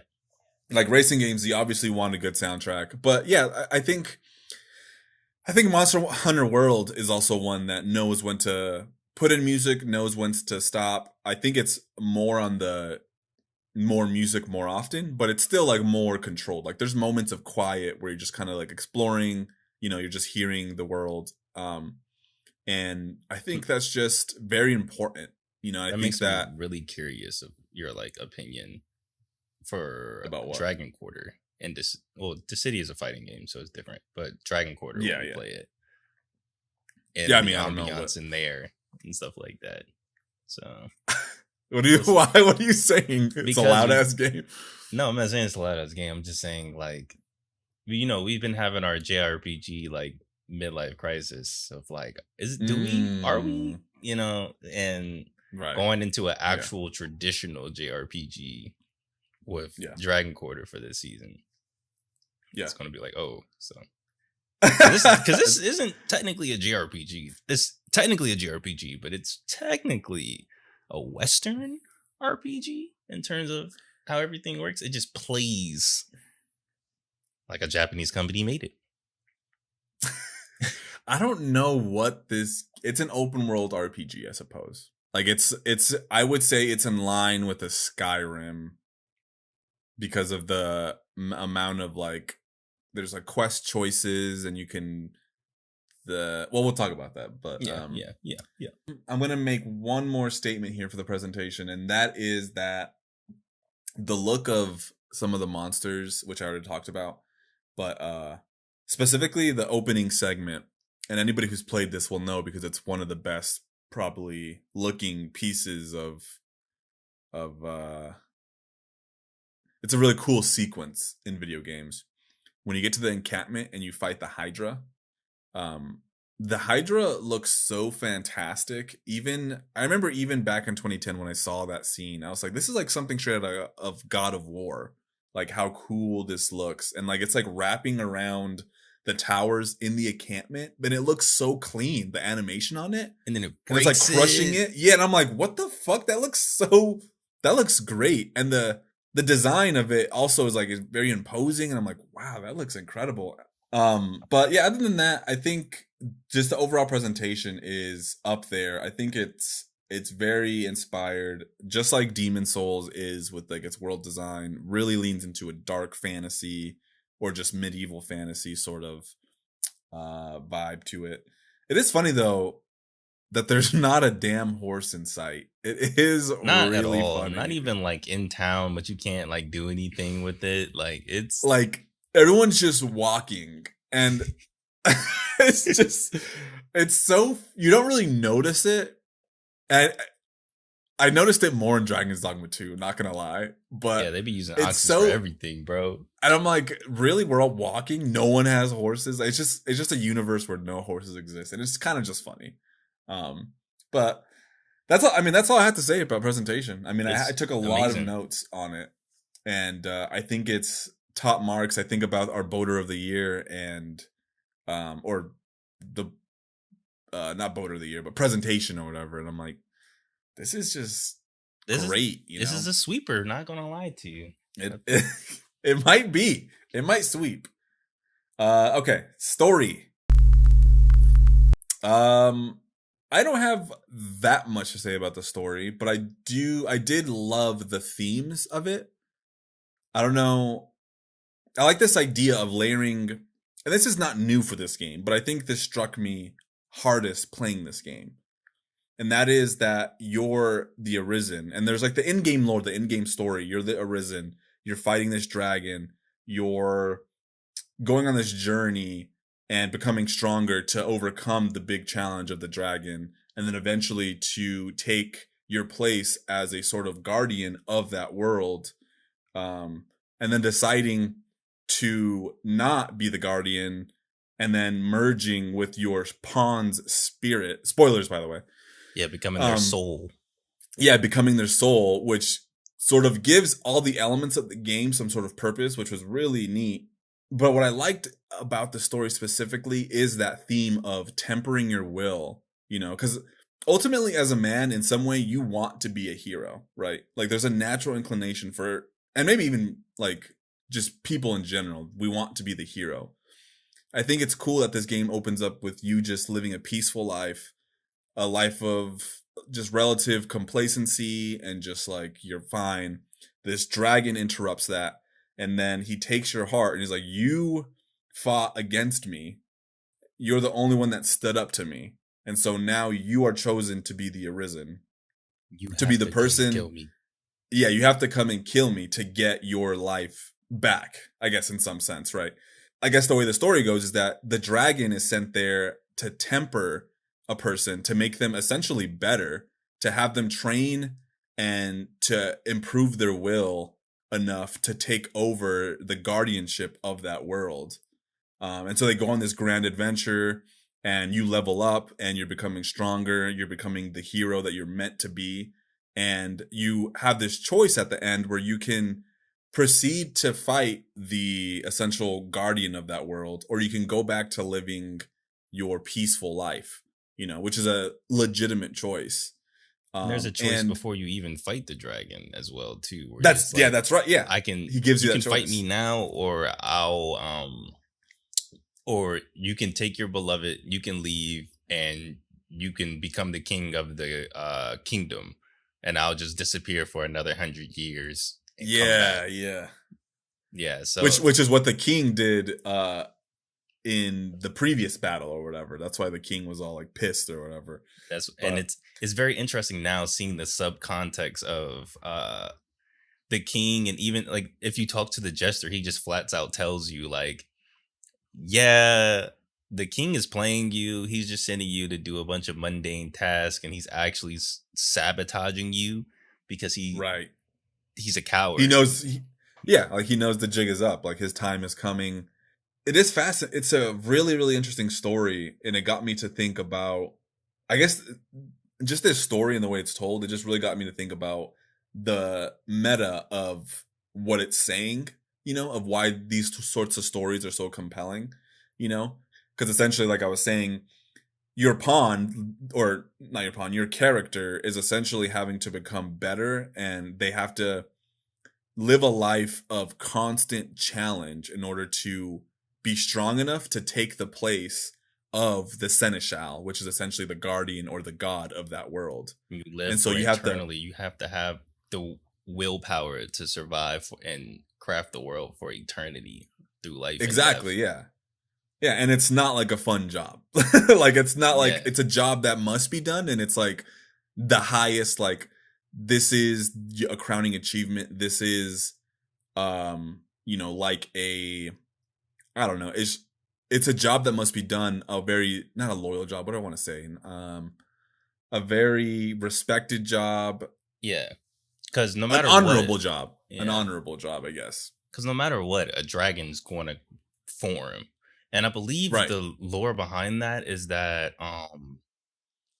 specifically if you decide I'm going to go back to the world, like I'm not going to fight the Seneschal, you drop out of the portal and you become a dragon for a new Arisen in another world, essentially. So you become the dragon for somebody else, and now you're tormented with, okay, I'm a dragon now, I have to choose somebody so that I can also get out of this internal loop as well. It's like no matter it's cool because the story is kind of telling you that like the only like even pawns, these lifeless Right. beings, the only way for you to truly live a life with free will, you have to defy all odds. Like you're not supposed to beat a dragon, you're just a lonely fisherman. You're not supposed Exactly. to beat God in a fight because you were a lonely fisherman, and now that you're God, you're not supposed to off yourself. We can say that we're not monetized. You're not supposed to kill yourself. Definitely not monetized. Yeah. You're not No, supposed yeah. to kill yourself and destroy that balance. And I think the coolest part about that was doing Celine's story, because then you get to slowly uncover that, oh, she was a pawn. And that's why everybody thinks she's weird, because she doesn't have those human traits yet, because nobody's taught her. She's lived in the woods by herself. And then you eventually learn that her Arisen also did the same choice that you did when they became the Seneschal and took their life to give life to Celine. Yeah. So then once you learn that secret and everything, then Celine becomes you. Because when I finished the game, Celine was my beloved. That made that finale make so much more sense, because once you land, your pawn, of course, they have your appearance, but they have your pawn's voice, and they're like, Right. "Stop!" And Celine immediately goes to my pawn, and she's like, "You're just like me. They Yeah. chose the same as my master. Yeah. You have a life now. Don't waste it. Do whatever you want to do. Let's live together. Come with me. Let's Right. do this." This is what they wanted for us. And it is nice, because low key, I wanted my pawn to be my beloved, but I don't know how. So couldn't gift him. Yeah, shit. it's honestly, I thought it was a very powerful story. I think there's some loopholes and it's very gamified, but I think it was cool because the story's not so in your face, and it is really more about this idea of becoming something, making something of yourself with will. You know, I feel like the Japanese, especially, you see it a lot in anime, where this idea of will, free will, of being able to power through something because you have the will to do it, you know, because you have the means, and also it's sort of like a counterpoint to being lazy and stagnant, you know. Like when you think about being lazy, it's like because you don't have the will to do what you want to do, you know? Like, and this whole story is a sort of like it's that theme in a game. It's like a story of like, you know, it's like you reaching out and grabbing your destiny, and it's done in a way where you're the character and it's not like a group of characters that are doing this thing. So you kind of detach yourself. Yeah, you know? there's no secondary Because it's like, oh, well, Arisens. Exactly. It's like, oh, well, it's these characters that are doing it. It's like, no, that's the character you made, and you're going through all these because you fought the dragon, and now the loop is going to start, and you have to break. Well, I mean, you don't have to break free. You could not do that, but I think it's a very, like, I would love to sit down with, what's his name? Hideki Itsuno, and talk about if the themes of that story are really about the player and taking control of your life and willing things into existence and sort of tempering yourself. I also think that those sort of themes are very, those themes and that sort of story is very common in like dragon stories, you know, like the dragon represents sort of life as a challenge. And the hero goes up to meet that dragon as a challenge.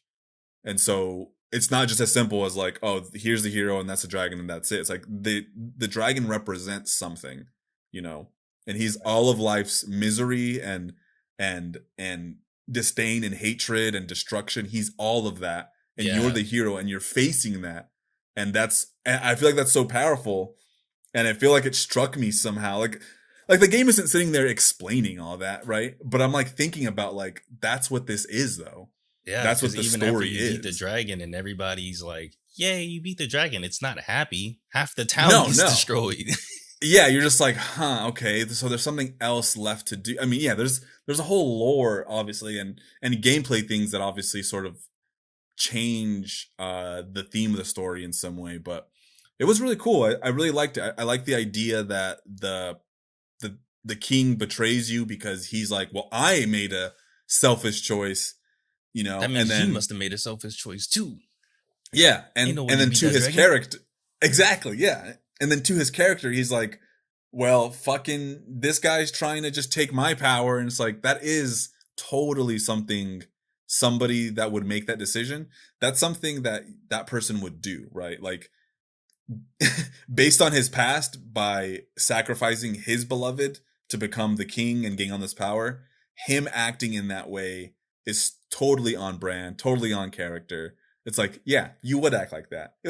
It'd be cool to see like a redemption arc for him, but it was just like interesting, like this sort of all these like themes that are like not said to you outright, because the story is so like light. It's kind of like, well, yeah, this is you have to happening. This is dig to happening. really find the story. Like that's why I think the story Yeah. hit for me now more. Is because when I played when I was younger in 9th grade, I was just clicking through people and stuff like that, not Right. caring about what this minor NPC has to say. Like, why am I going to talk to the jester multiple? And then it's just Exactly. like a Souls game. You have to talk to them multiple times to get Yeah, to get a everything good, that yeah, they're having to say. So you talk to these people and they're saying one thing and it's cryptic enough that you're like, hold on, let me talk to you a couple more times. Let me see what's going on. yeah. And I dig that. I also think it's extremely ambitious that like everything in terms of gameplay was tied into the story. Into this, yes, Like the way Yeah. that pawns come from alternate realities and they just bring that knowledge to you, and everybody's like, yeah, they're Yeah. just pawns. They're just weird. I don't know. I don't know where they come from. But Yeah. the Everfall, how the Everfall is, and I do have the design document. I'll put it up on the screen. But that was what the Everfall was originally supposed to be. It was supposed to be like a tower. Mhm. And that's why the Dragon is there that everybody has to slowly chip away at, like a Yeah. fucking gotcha boss. Yeah, I know. When it popped up and said that, I was like, I'm not gonna. Yeah, I engage was with like, I ain't even this. gonna I was fight like, this nah, thing. no. But like, you're supposed to climb the tower, and like the Everfall was supposed to be a concrete thing that everybody experiences, and that's Oh. why you go through the loop of going up and Yeah, down, because yeah, it's yeah. the same world going through everything. And I think it's very inspiring that they were able to tie it all in. Even the Arisen, even the dragon. It's like, oh, if you don't take this choice, then you just become a dragon for somebody else. This Seneschal, they handle this world, but then there's Seneschals for other worlds, and it's like, whoa, we're getting granular, but everything makes sense. Yeah, it's very simple, but it's also very heady. Like it's very metaphysical all of a sudden. Like it becomes, I mean, you're just this character and you're doing your thing and you're interacting with things on such a ground level, talking to people. They're talking about their beliefs, they're thanking the maker. They're, wondering if the world's going to end with the dragon coming. And then ultimately you find out you get to peek behind the curtain of like the whole metaphysical world, and you're like up there, and he's like, yeah, I created all this, and basically you have to take over now because you proved yourself. So come at me, kill me so I can be released. And now you are going to take over because you're worthy. Show me that you have the will to do that. Begging, he's like, please, Yeah. take this He's sword like, yeah. in this. And it's really cool that it's the guy that you played for the tutorial. Yeah, yeah. I was I like- thought that was such a nice touch. I was like, what the fuck? He's This the is villain? so What?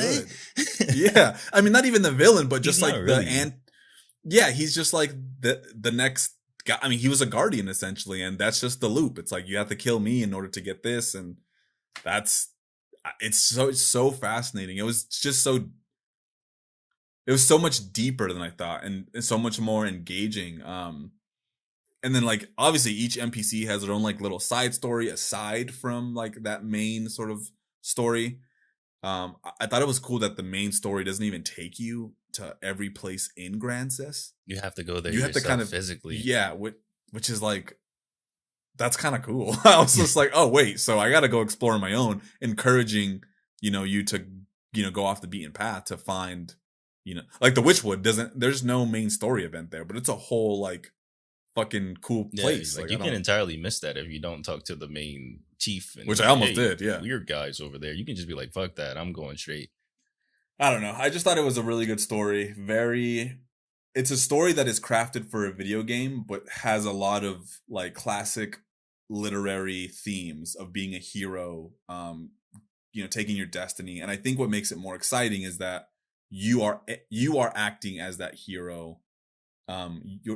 You're performing all those actions. Right. You get to choose if you're going to reach out and take all the responsibility and none of the comfort, or have all the comfort and none of the responsibility, because you get to choose if you want to go back to your hometown of I forget the name, or you get to choose if you're going to be the guardian of the world. I'm like, that's pretty powerful, like, Yeah. like giving you that choice. I feel like it doesn't get too caught up in its own like lore of things. I feel like it's simple enough to like get that, like, this is just the theme of it. There's the Seneschal, there's the Arisen, the kingdom. Like, it's not too, like, I feel like Skyrim kind of just gets too caught up in its own lore. Yeah, because now it's like, oh, I'm the Dova King. And then plus you have the different side stories. It's like, okay, I'm a werewolf now. I'm messing with vampires. I'm dealing with exactly this war. It's not as streamlined. And that's okay. I think that's okay. But I think what makes it special is that the story is simple enough to have like a very powerful theme, and focused enough to still get its point across towards the end. Because in the beginning, you're like, where's this going? Where's the story going? Yeah, it's very confusing until it's actually confusing until you finish it, and then it all starts to like make sense as you put the pieces together in hindsight. Like, oh, that's what that means. That's what the Dragon's Bane, is that what they called him? The old guy, the dusty guy that was in like a cave on the side, and he was like another Arisen, and it's like yeah. It's like, yeah, you killed the dragon, and then you didn't go to the Seneschal. You just That's right. Yeah, he's like, nah, I like, can't. all right, I'm gonna just do this. And then he disappears, doesn't he? Or he fades away or something like That boy that. Right? dusted away. He said, finally. Yeah.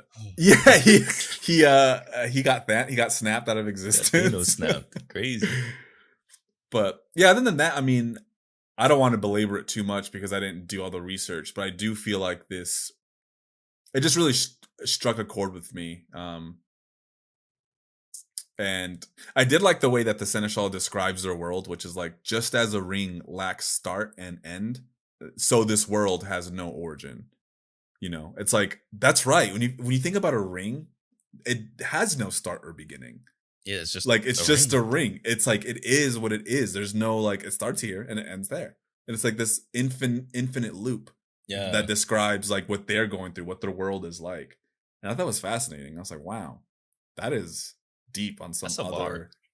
Yeah, like that. I was like, that's kind of cool. Like, it's like, I mean, it's just a well-crafted fantasy world with a good lore. I think there are some plot holes, but I don't want to spend hours trying to pick out everything. Yeah, because somebody's going to tell me, hey, nah, you was wrong, bro. It was definitely, this NPC from this quest that you missed definitely explained everything, and you didn't do it or something. Yeah. Bitter Black Owl, something. Yeah, well, actually, if you play BBI, then you'll know that what you just said is completely wrong. The story and the themes really struck me because I'm at a point in my life where it is just about will to do, like the willingness to do something. There's nothing stopping us from doing anything really, but it's ourselves, and how hard things are going to be is only tempered by our will to do it. I guess, if that makes sense. No, that makes perfect So, sense. like, I know exactly what you mean. And so, like, I think about, like, all the stuff, like, I mean, you and me are both talented. I think about all the things that I could be doing, but I don't. And, I'm playing this game, and it's having me do all these trials and tribulations, and I'm gladly doing all this shit in the game, right? But then in my own life, I'm like, wow. I'd be too lazy to... I'd be too lazy to do that, And I live a very comfortable life. A very, I mean, obviously there's stress, just natural things that happen, bills and all that. But, very comfortable. I get to, stay here and play games and, exercise, whatever. And going outside of my comfort zone requires also will, it's just all about tempering yourself and becoming better and putting yourself in situations that are quote unquote dangerous or more like challenging, facing your dragon, essentially. Facing your dragon and becoming better and sacrificing a little bit of comfort in order for you to become great and the master of your world. There we go. Bam. That's what I want to say. Let me put an end cap on that, and then I'm leaving. We can move on. Podcast is over, bro. Because shit was perfect, bro. We'll talk about that more in the next status check. Because that's what the story meant to me, and I was like, damn, that shit's like deep. And I don't know. Maybe I'm reading more into it. You read it perfectly, because that's kind of sort of what I was getting as well out of it too, where I was like, damn, even as a risen, you're no different than a pawn. You're just a pawn to the Seneschal. Right. They need you to do this loop. They need you to do everything. And it's like in real life, yeah, you're just a pawn to your CEO. It's especially in terms of like this content grind that we go on called Back of the Rack. And it's like, trying to contemplate what's my end goal. What are my thoughts? Like, what do I see myself with this in the coming years? And like, even just Sandy selects, mixes, music, everything else that I do extracurricularly for my own creative outlet. Like, I just need the will. I just need to force myself and put myself in it to actually do it. And that is a great message. It's a great message, especially playing this game, because it's like, no matter what, you are going to be a pawn to somebody. What? How you handle that situation and how you combat that is I think what often sort of, I guess, scares me a little bit is how comfortable life can be and how enjoyable that is, and how it can make you complacent or not want to put yourself at risk to do better. Like, for example, like my current job, it's cushy, right? Like, I get paid a good amount. I mean, I've only been at it for about a year and 3 months. But I know already that I'm not learning anything at this job. I'm not doing anything. I'm not using my skills. I'm using all my skills for Back of the Rack, and I'm like trying to take on side jobs, but I'm like, I could be doing a lot more, but I'm facing the dragon of comfort. Like, that's my challenge. I have to okay, let me just fucking quit this job, and fucking go hunt for some other side gigs, or maybe put all of my energy into consistently doing something with Back of the Rack, so then we can actually make it a bigger beast than it is, because sometimes I don't also want to be like a slave to the hobby, because I do like doing this with you, but sometimes I feel like, and like we said, it's really it's really an archive of our friendship more so than exactly, and that's, I mean, I do enjoy it. That's why I kind of try to like rebrand it more as like a book club or whatever, because it's like, okay, if I can get more people into the fold of playing these games with us and talking with us, and then we talk like how we started. We just started talking about the games, and then we started talking about life, and then we got to know each other more, and then this built a friendship. That same thing can happen with any single person in the Discord, and it low-key has, you know what I mean? There's people I reach out, be like, hey, just looking out, just checking in, you know what I'm saying? So I think that's the biggest thing with Boater. And that's our dragon, is just, long as this, long as we're locked in. Well, sometimes I think to myself, I'm like, damn, what if, like, okay, for example, I think sometimes, like, the big shakeup, like, if you were one day to message me and be like, I don't want to do this shit no more. Maybe not so rudely, but maybe you're just like, I'm trying to tell hey, you, man, I'm not going to be able to be like, hey, bro, I'm not trying to do this shit no more. like I can't do this, or we're going to have to, stop. Like, or if one day I'm faced with like a decision where I'm like, damn, I'm going to have to stop doing Back of the Rack for a year or forever, and having to let you know that, because this feels like such a huge part of our lives right now. Right. Yeah. But I don't know. I think about those moments. I'm just like, what would I do? You know, like what Play is a lot of video back of the games. rack? That's what you would do. You would play a lot of video games and you would continue to talk to me. That's what you would do. Because that was me last year. I guess that's true. Yeah. I took a 6-month hiatus where I was like, look, I cannot do back of the rack right now. I got to get my shit together. It's a lot of shit going on right now. I need to get everything together first before I start fucking around with back of the rack. And you was there. Even though, you know, we weren't doing podcasts, we still talked every day. You know, we still do the same shit that we was doing before. It's just we weren't playing a game, but, you know, or recording something, you know what I mean? So ain't no different if, you know, if we did the same thing. Because that's the end of the day. It's about to sound anime as fuck. It's about the power of friendship. It's about family. It's about family. It's about family. All right, let's move on to gameplay, which I didn't really get to write cohesively as you did. Yeah, I stole your flow. I'm not gonna lie to you. What? I didn't have a flow. What flow? For the last fucking for transparency, we have like a giant fucking Google Doc where we like keep our thoughts and notes and anything that we find about the game. It's like a giant overview, so we can just stare at that. So if you see us look over to the side, it's because we're staring at that.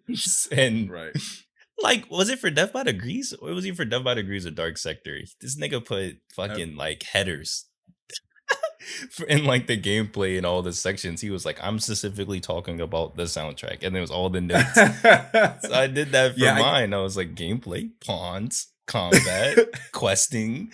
That's so funny because I was all impressed by what you did, and I'm like, wait, I've done that before, I guess. Yeah. What did you think of the pawns? Let's talk about the stars of the shows first, because I feel like we've already kind of tackled combat, and we'll talk about it more once we get into it. But the pawn system is what everybody knows this game for. Yeah, it's its most unique feature. What is it? Itsuno said that he wanted to create a single player MMO experience. And that's where the pawns sort of came into existence. It's true, because your teammates are useless. So they do that one click thing, and then you're like, "Oh yeah." you're trying to communicate with them, but everyone's AFK or something. It's just like, come on. Everybody just saying random shit, and you're like, "I know this already." Yeah. Thanks, Guildmaster. I thought the pawn system and the way obviously the way it ties into the story, genius. When I first played this game, I didn't really think anything of the pawns. I actually didn't. I took a lot of umbrage with the way that they like the dialogue triggers. So like you enter a specific zone and they say the same shit every time. You enter you do something specific and they say that they all say the same thing. And I'm like, content packs. It's weak to fire. I'm like, guys, we've already said this though, you know, or like as you're walking to Grand Six, it's like all roads leads to Grand Soren, or like we should meet with the dude. They all just say the same shit, and it just became grating really early on. Yeah. But they also do say some interesting things every once in a while. I think if you have maybe just your pawn and another pawn, you get less of that tedious, like, okay, guys, we're all fucking saying the same shit. Everybody's saying shit. All four of us are saying something as soon as I finish a quest. Like, stop, guys. Right. Yeah. And I feel like it's cool because what it does, it sort of personalizes like the objective. Like, imagine what you would see, like a mission objective, and then you would see like all the checklists of where you need to go, and then it'd be a way marker and all that. It sort of takes that idea, the UI element of all that, and sort of synthesizes it into a actual in-game character. Yeah. And then they are telling you, hey, follow me. Let's go this way. So it does feel really organic and natural. And that aspect is actually really, really smart and really cool. Because then, like, if you get a pawn that knows where they're going and knows the weakness, and like, it's cool because it's not like a pop-up showing like, hey, follow this line to get to point X, or like, hey, they're weak to this. This pawn knows about this quest. Do you want to activate assistance? You know, there's nothing weird that. It's in game, and it's cool because they keep saying wolves hunt in packs. Yeah, they say goblins are weak to fire all the time, but it's better than having a menu and it's just a bestiary that you won't look at. Think Right. about it. How many times have you actually looked at a bestiary in a game for reference, like actual literal reference, instead of just like, oh, yeah, cool, I can look at the character models. Right.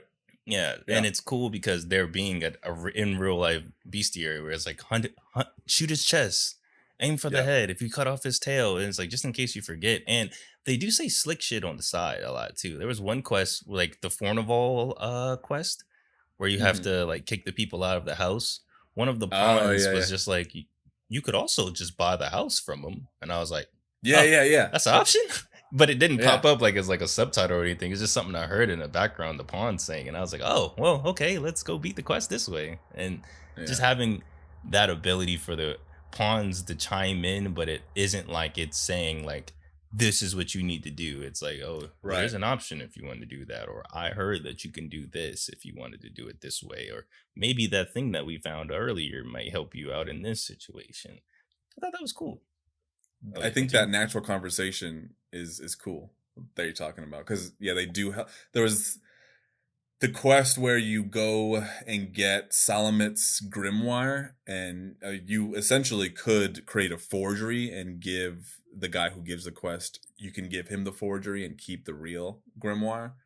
That's not made clear to you And outright, and that's but exactly one of what the I'm talking NPCs about. says The something. fucking pawns, bro. They stirred me wrong. Yeah.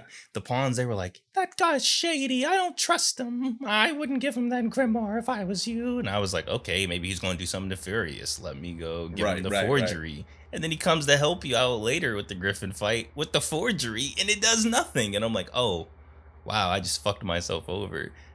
That's so weird that they said that. I wonder if maybe they were talking about someone else. I don't know. Maybe, but that was the only reason why I gave him the forgery. Did it? Because 'Cause they you- kept saying like, I don't trust him. Something's weird Right. about that guy. And I was like, all right. Yeah, maybe to sow in a little bit of skepticism in you to not make the right decision, which is kind of cool. Yeah, I think the whole conversational thing that you're talking about was done. I mean, for the time, honestly, like that's kind of an ingenious idea. Like to have, instead of like there being like a text box that comes up and be like, hey, you can do this or you can do that or you can do this to finish this quest, and then it like disappears. Right. Like it's an actual party member saying like, well, yeah. here are your options. Because think of JRPGs. Usually JRPGs, they do this with your party members, but your party members, it's a static conversation where, you know, Right. there's a boulder in the way and you all stand there and you go, let's have a little tail skit real quick and talk about our options, and then point the camera at what we have to do and then do it. Whereas here it's like that, you just mention it like that boulder looks breakable. Mm-hmm. And you're like, maybe it's breakable. But it's all in game. It doesn't take you out of the game to tell you to do these things. Right. And I like that, especially with the way that their resourcefulness comes into play. With like, you can teach them like, hey, I want you to grab enemies and hold them for me so I can kill them. Or, hey, I want you specifically to go in mine ore, and I want you to just do that. And you can like sit them down and tweak their AI a little bit by talking with them. I thought that was really cool. I actually felt that system was a bit undercooked. I do feel Like when that you way would, too. when you like speak to them in like the knowledge chair, I wish it was more granular.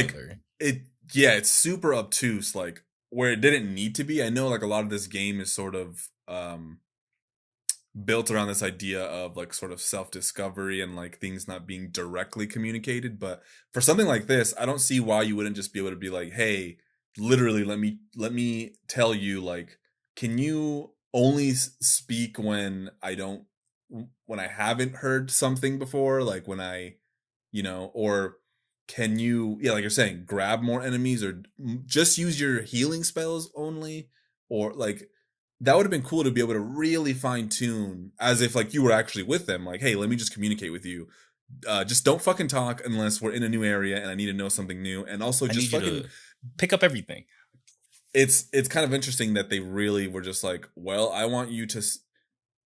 I feel like the knowledge share only give you the chance to like change their tone and like how they react to you, and then like how often they speak, and then if they're aggressive or if they're aggressive like, or not helpful. Like that's it. And I felt like there should have been more of like, oh, if we're fighting a giant monster, do you want me to climb on it? Like, Shit Yeah, like that. exactly. Yeah, yeah, like granular things that you'd be able to actually communicate with somebody, because that would feel more realistic. Because I mean, they were going for more realism in this game. So I don't know. It's kind of interesting.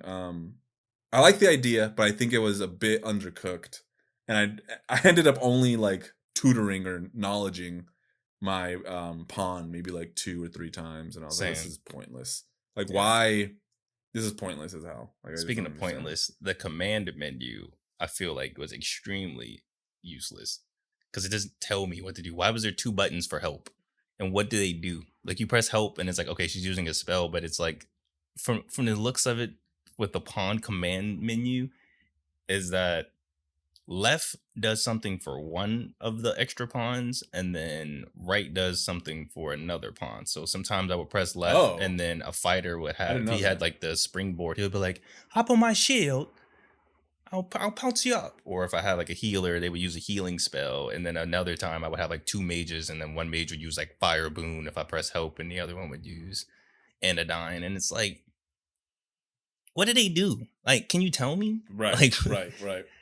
like help Yeah, doesn't there's a do lot anything. left I can up tell to- them come to me. They're not gonna come to me. Like it just felt like Yeah. a useless. But I felt like it was just for role playing, just to be like, hey, yeah, come on. It's like an emo wheel.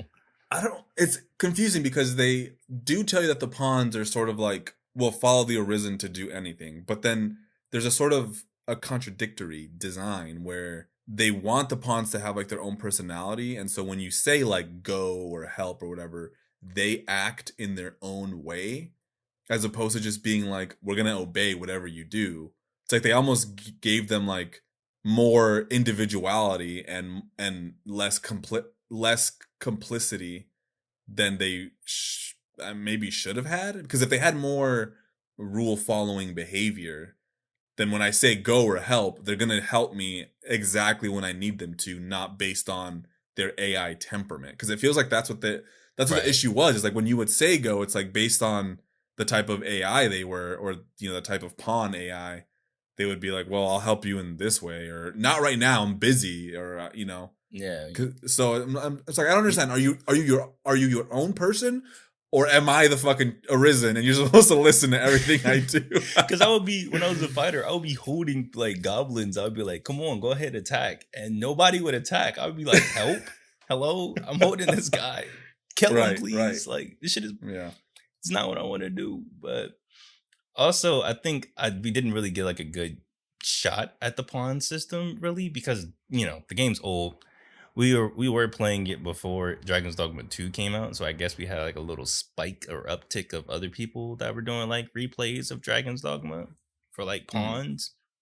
But I didn't interact with it as much as it's supposed to, because usually your pawn goes out, you would go to an inn, Right. you would go to sleep, and then it'll be like, hey, your pawn went to 10 different worlds and you got this present, they rated it this way, and blah, blah, blah, get more knowledge. But I think that only happened to me once. And then when it happened, I got like 20,000 Rift Crystals immediately. And I was like, oh, okay. Wow. And this is at the very end of the game. Like, I think I was okay. I think I was going to the Rift Crystal to go buy some higher level party members to go fight Grigori. And then it was like, here's 20,000 crystals. I was like, oh, okay. This is kind That's of pointless crazy. now. I didn't even encounter that. I didn't think about that. I mean, you beat it before I did. I was playing it up until like this past a couple days ago. I don't think I ran in. I don't think my pawn. No one used my pawn. Exactly. I was surprised somebody used mine. I was like, what the fuck? Okay. Yeah, I don't think thanks. anybody used my pawn. No. I should have dressed her up more sexy to get more people to. That's would've what you been shoulda did. Yeah, I fucked up. I did have a point. The but whole they system is cool, completely, switched on that and Dragon's Dogma 2. In the context of Back of the Rack, we always say like, if they made a sequel, Yeah, and I if know it we was say like this.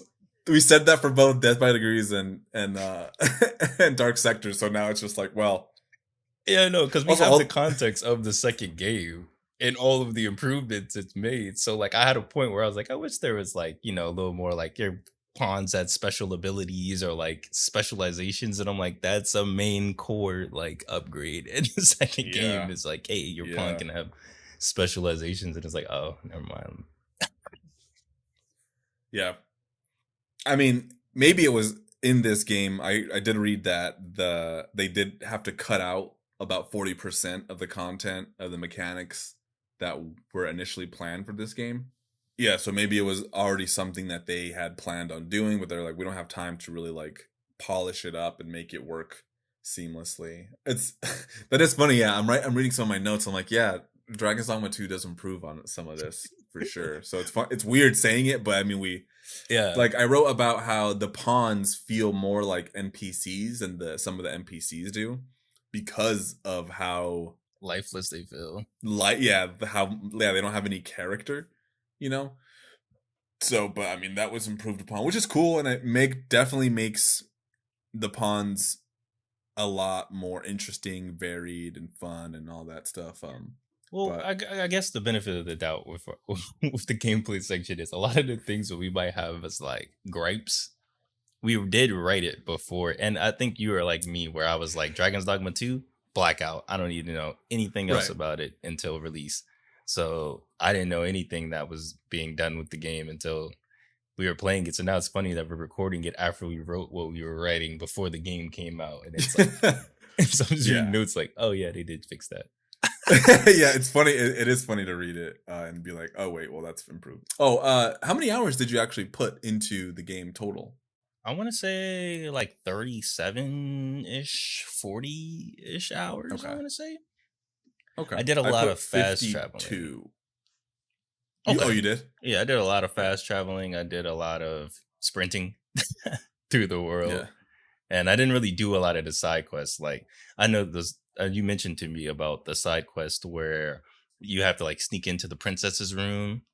Yeah. Like I didn't do those particular side quests. Like I've done them before in like my first playthrough through the game, but this time I was just like, let me do the quest lines I didn't do, like Celine or Mercedes and stuff like that. I was like, let me do the ones I didn't get a chance to do and actually tackle those. So I kind of sprinted through the game.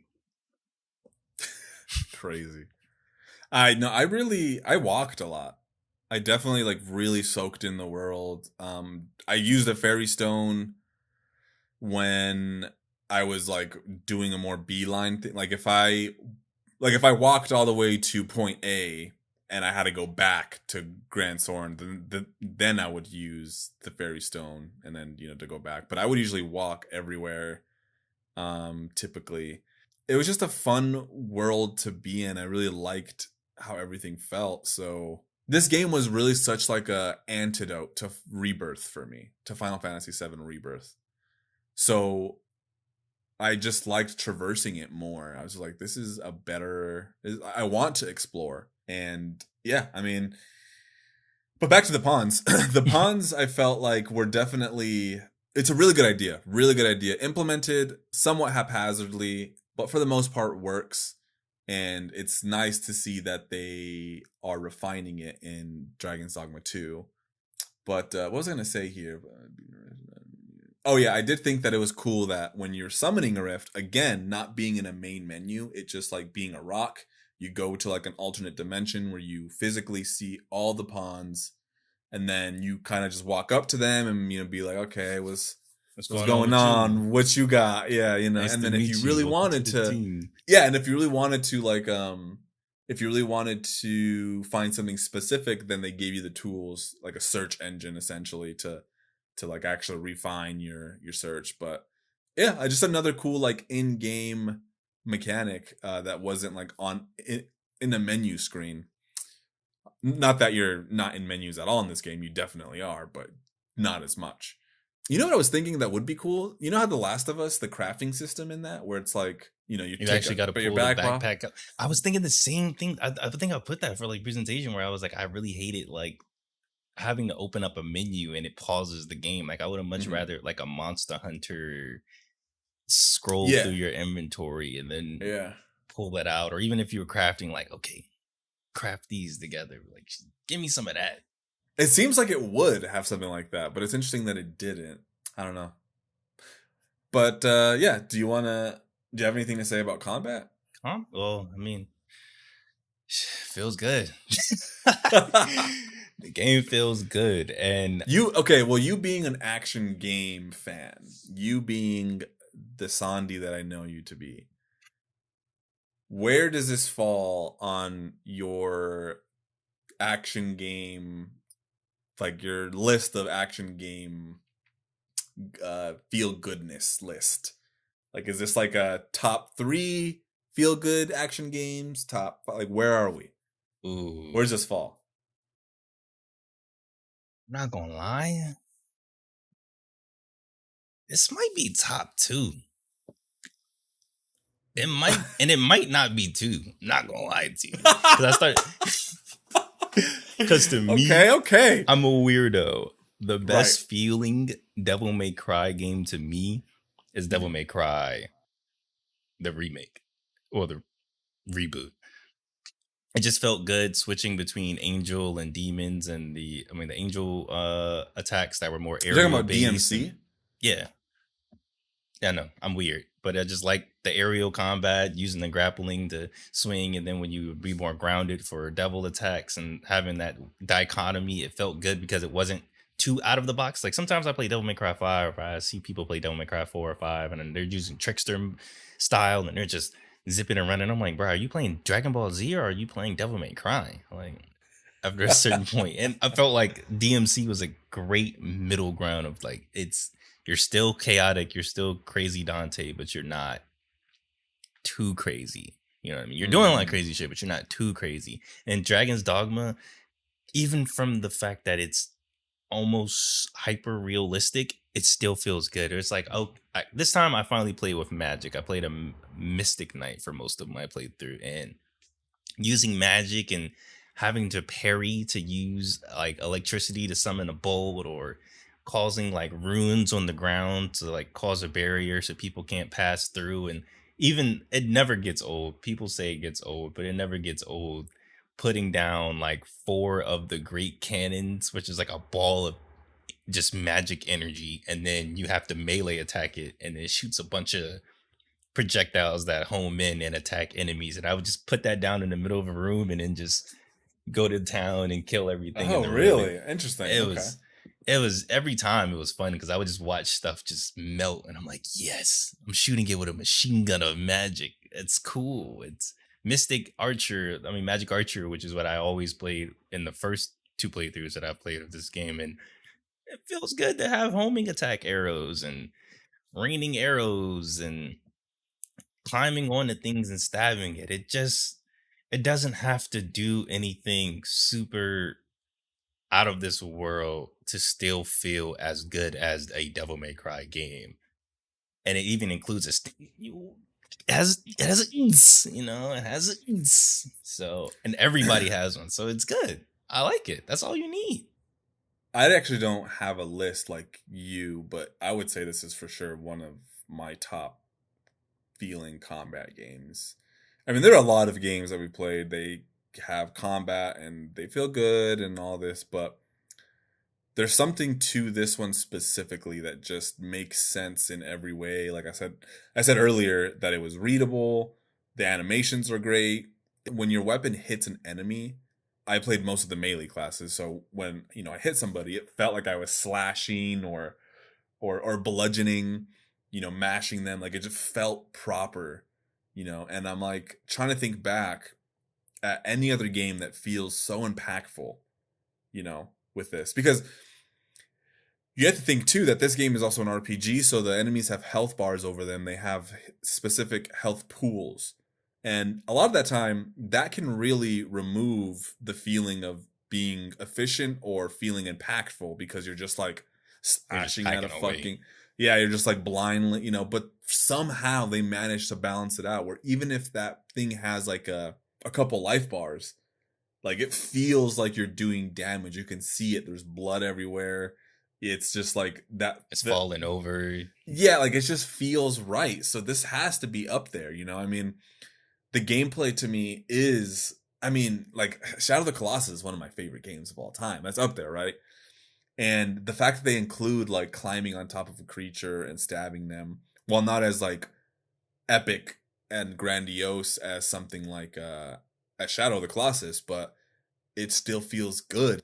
they were right to make a game in a Western fantasy setting with good combat, because I mean, this game calls to mind like Lord of the Rings, The Two Towers game, or its sequel, Return of the King. Like, it feels like those, but more refined and not as arcadey. You know, which calls to mind, why the fuck can't you just have a buddy with you? Like, even if your buddy could play as a pawn, like your pawn, like maybe they don't get a choice, but then like you just make a pawn and like, yeah, you can play, you embody their pawn for a little bit, you know? Like, come on. You know, it's funny because I've played Dragon's Dogma online before, and it doesn't feel the same. It doesn't? It doesn't feel the same at all. It feels like 4 people playing. You know how crazy you by yourself, you can wipe out a whole room by yourself if you're really good, especially fast. If you're using the sprint and slash, using your stinger, like you could. Like, it's not balanced. Yeah, because everybody's crazy. Yeah. So if everybody's crazy, then the enemies have to be as equally crazy, because if there's 4 crazy people going around, like it accounts for the incompetence of your pawns. Like the mage, you could feel like you don't see them because you're probably, you know, up in that thick of battle. We're both melee oriented dudes, but you know what I'm saying? Like, right. You don't see because when you play as a mage or even as a magic knight, I've started noticing that when you use magic, they have like long cooldowns. You have to, it takes like 15-20 seconds to cast something, and especially with Mystic Knight, there's a lot of uptime of like, okay, before we get in this fight, let me imbue my shield, then let me enchant my my axe, and then let me cast this rune, and then cast my balls so I can smack my balls with my fire magic now. And it's so much build up, and it kind of took me out of a lot of the fights because I'll be watching my incompetent ranger pawn get in their ass beat by a Saurian while I charge this up, or my mage over here trying to cast heal, but they're getting fucked up. And I'm like, it's cool because I can cast the rune to protect them, and it's like, okay, just stand in the rune, nothing is going to get close to you.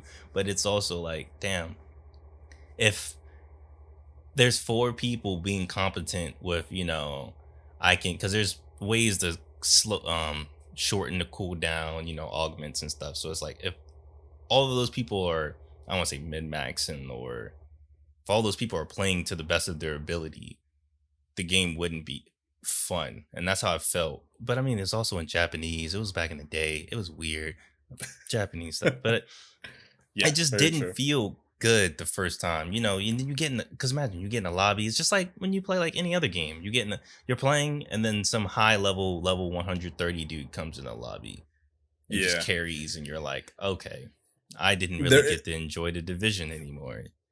Yeah, there is something, and I've always thought this is why I like playing games alone a lot of the time, is that the minute you start involving more than one other person, and you're facing other people, like the game becomes, I don't know what it is, but you start to lose a lot of the magic and the mystery and the role-playing aspect. Especially, that would be especially true in a game like this, where it's so like, you're sold on the fact of this sort of world and of your characters and what you're doing. And I don't know. I mean, it could work, but I do think that, yeah, like if you were to add a full 4-party system where, you know, people could all jump in with you, it would get messy. And that's, I mean, honestly, I know I've mentioned this a couple of times, but Rebirth's combat feels like you have like 8 niggas with you, and we're all doing like the craziest looking move. Feels like I cannot fucking see what's happening. The demo is funny. Messy. You say that because the demo for Grand Blue Fantasy Relink and Rebirth felt like that. Yeah, they both reminded me of the exact same thing. When it's like I'm playing the multiplayer versions, and it's like this is no different than Rebirth, but it's just 3 other niggas with me that are doing this, and it leads to the caveat of, oh, you didn't level up level 5 through 10 as a Strider to get these boosts and then these stats. It's like, you don't need to min-max in this game at all. You're going to be powerful no matter what you play, and no matter when you play it, you're going to feel impactful. It's never going to be like, oh, I didn't level up as a mage for the first 10 levels. Now Mystic Knight feels like shit. It's like, no, it still feels good. You're still going to level up. And I feel like adding multiplayer to this game would kind of ruin some of that because, you know, now people are thinking of compositions and now people are thinking of builds and people are thinking of how do I do this? You know what I mean? They would optimize the fun out of the game, yeah. Exactly. I mean, overall, though, combat is really just a It's the highlight. masterclass. Like, it's incredible. And that's kind of why I don't get sometimes how people haven't, why this game isn't lauded more, why it isn't a bigger game. I mean, I'm sure with 2 coming out, it might be, but 2's combat feels different. It feels like a different game. It's the same, but it feels very different. Yeah, like I don't like the hit stun that you're talking about, like when you're hitting an enemy and it almost feels like your weapon is getting stuck in their flesh as you're fucking like swiping, you know? That's like I haven't it has quite... that Street Fighter, like I love the call of the Street Fighter 4 where you like hit and it's like, oh, you feel the stun. It's like a flash, like every time you hit, where it's like, okay, I hit. Like when you hit like a multi-hit attack and it's like exactly like it's like oh. like when you do a not a Shoryuken, but what is Ryu's move called where he does like the uppercut? Oh yeah, and then you can do it with the sword. I know what you're talking about. Yeah, so that move, it feels great because it almost feels like it doesn't feel like your sword is just gliding through them. It feels like it's actually tearing through a flesh, or in the case of Street Fighter, it feels like you're punching like every fucking part of their, like it's like like it feels right.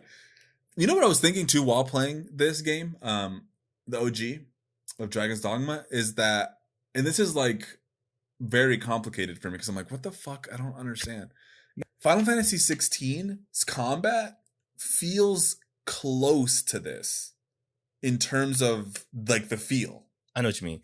Yeah, like, do you know what I'm talking about? You use certain abilities. It's like, oh yeah, I just fuck that guy. Yeah, like it feel like like it does feel close to this, and it's Suno, right, that directed the combat on that game, or was it someone else? I think it was Asuno. Yeah, I think it was. I think he was on 16. So it feels like he took Dragon's Dogma, some of the philosophies of that, and then imbued it into 16, but then didn't carry some of that over completely to Dragon's Dogma 2. But that, I don't know. Yeah, but I mean, it's also different engine, different, you know, and different vibes. I think that, maybe it works a little bit. What did you think of the questing in terms of not the main quest? Because I mean, the main quests, of course, are going to be grand in scale, but more so like the side quests, you know, the bulletin boards and stuff that you would find around town. I mean, I thought they were all serviceable. It was nice to be able to stack quests together. Like, you know, I'm going to this region, so let me knock out, you know, taking out 30 harpies or something. The side quests with like random characters that you might run into were all pretty cool. Like, you know, kicking out that family or gathering evidence for, or I guess that was a main quest. Or was it a main quest? Yeah, that was a main quest. Fornival's, okay, that was a main quest, yeah. But I thought the quests were pretty cool. I mean, not like the greatest. They were serviceable enough, and some had interesting stories. Yeah, I liked them. I don't think there was any one that really like stood out. I like most of them. I don't think I have much criticism there or anything really to say about them. I didn't like. Do you them, have anything? Sorry. You didn't like any of the quests? Well, I like, okay, like you said, like Celine, Madeline, Mercedes, like their quest lines when it comes to like important characters, they were good. Mm-hmm. But they didn't feel like side quests to me, so I don't really quantify them as that. But like I'm talking like, yeah, like the notice boards where it's like, yeah, slay 7 rats, escort this person, or bring this person. MMO-ness. Those MMO quests were very dumb.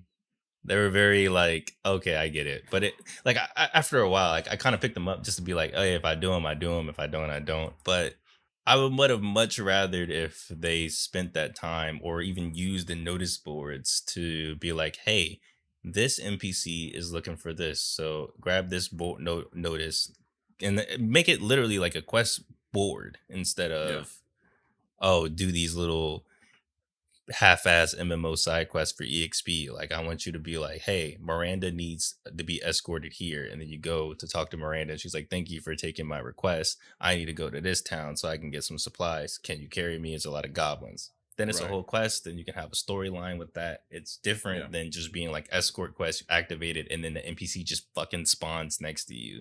And you can't do anything else. The escort quest seemed like an excuse to two things. They were increasing your affinity with that character for God knows reason why you would want to do that with some of these characters. This random ass NPC. Yeah. Because you could pretty much increase your affinity with almost everybody, or a lot of the main side cast, I guess. And then two, it took you to somewhere on the. It usually took you to somewhere on the map that you hadn't been, or maybe you had been, but maybe like a little bit. Like there was one that took me to the Miasma like island or like a Miasma lake kind of thing. There's another one that took me to this falls that I never had been to.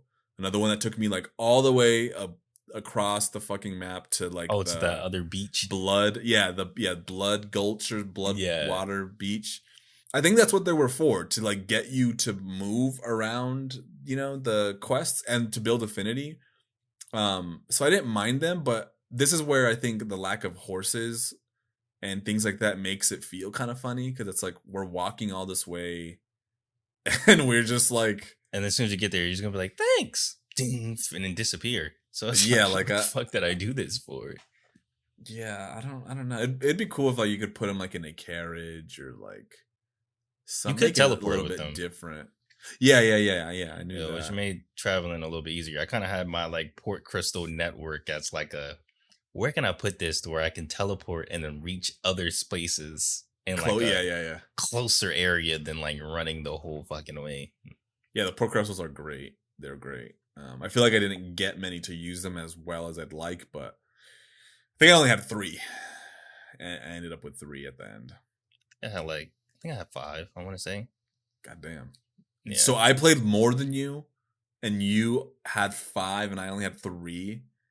I explored a lot of spots, and I just found them. Like there was one in the spot where you fight the Griffin.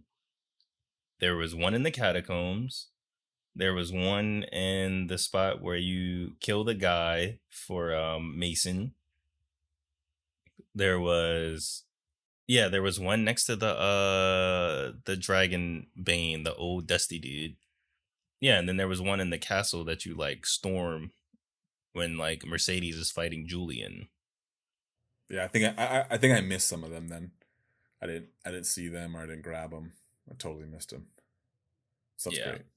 That's why it took me 52 hours. That's why it took me 50 fucking hours, because I had a fucking want. Yeah, but yeah, overall the quests were fun. I didn't mind the escorting. I didn't mind the escorting because I liked exploring the world, and I think that was a huge pillar of this game and what has it excel in open world design. It's just like the open world means something. Yeah, it means something. It's interesting. It's wondrous. It's scary. It's mysterious. You don't know what you're gonna find. You don't know what you're gonna get. You don't know who you're gonna run into. You know, you just don't know. You don't know the limits yet, and that's what's kind of cool about this game, is that for a while you don't know the limits of things. You know, and I can see spawn out of nowhere and attack. Yeah, you. like ogres in the middle of the street. It's like, oh, exactly. Okay. I don't know you just don't know until you actually get there. You know, did you talk to the leader of the Red Bandits, the lady, yes, the all female? Yeah, like I didn't know. Like, yeah, I had to pay her like a bribe. I had to pay a toll, and she was like, "Hey, if you want to, because we're not gonna kill you, but you need to get the fuck out of here, all right, or else." Yeah, and I had to pay her a whole bribe. She doesn't like men at all. So if you have any men with you, or if you're a guy, their reaction is way different than if you have an all-girl group or whatever, which is really cool. But yeah, little things like that. I don't know. It's just like the world. I can't quite put my finger on it because it's not a perfect open world. It's not perfect world open world It's design. good but it's for the context of what it is because it's not big. It's like it's not right. even like It's the not whole big. country. It's like a chunk. It's like a little Yeah. coast of the country. And I think because there's always something in the wayside, you know, it's not like you're just running through trees forever until you reach the next magical checkpoint.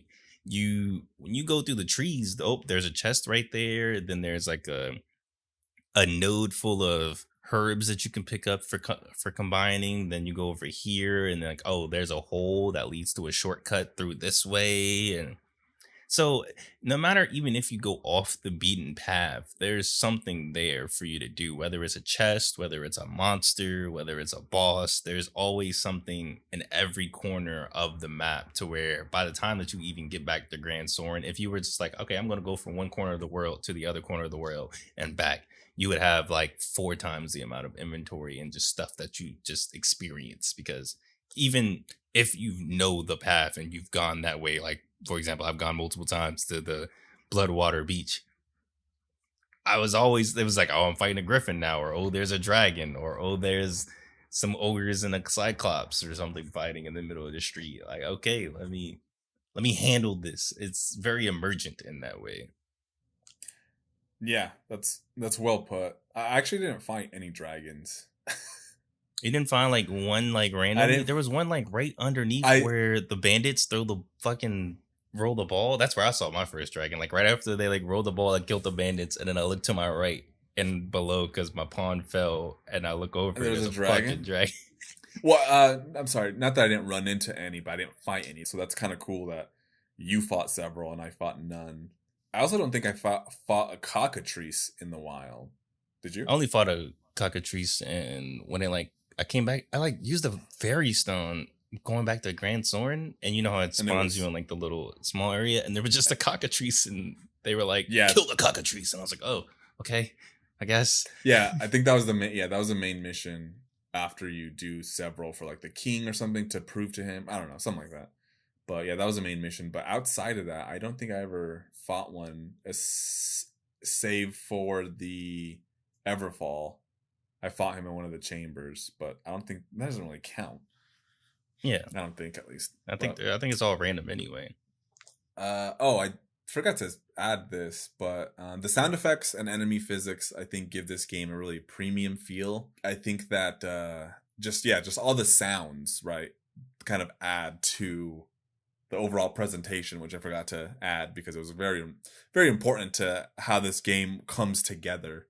But what did you think about the leveling system overall, as well as the vocation, which those two, like the vocation ranking up, that's not like a new thing. I feel like I've not seen it in another game, but maybe I just don't play the right games to see like a vocation rank up. Is that like do you know of another game that does that? Only games I can think of that do like a separate like player level and class level are like MMOs, really. Like, but Well, I like, guess you that's know, that's probably yeah. where this game, that makes sense.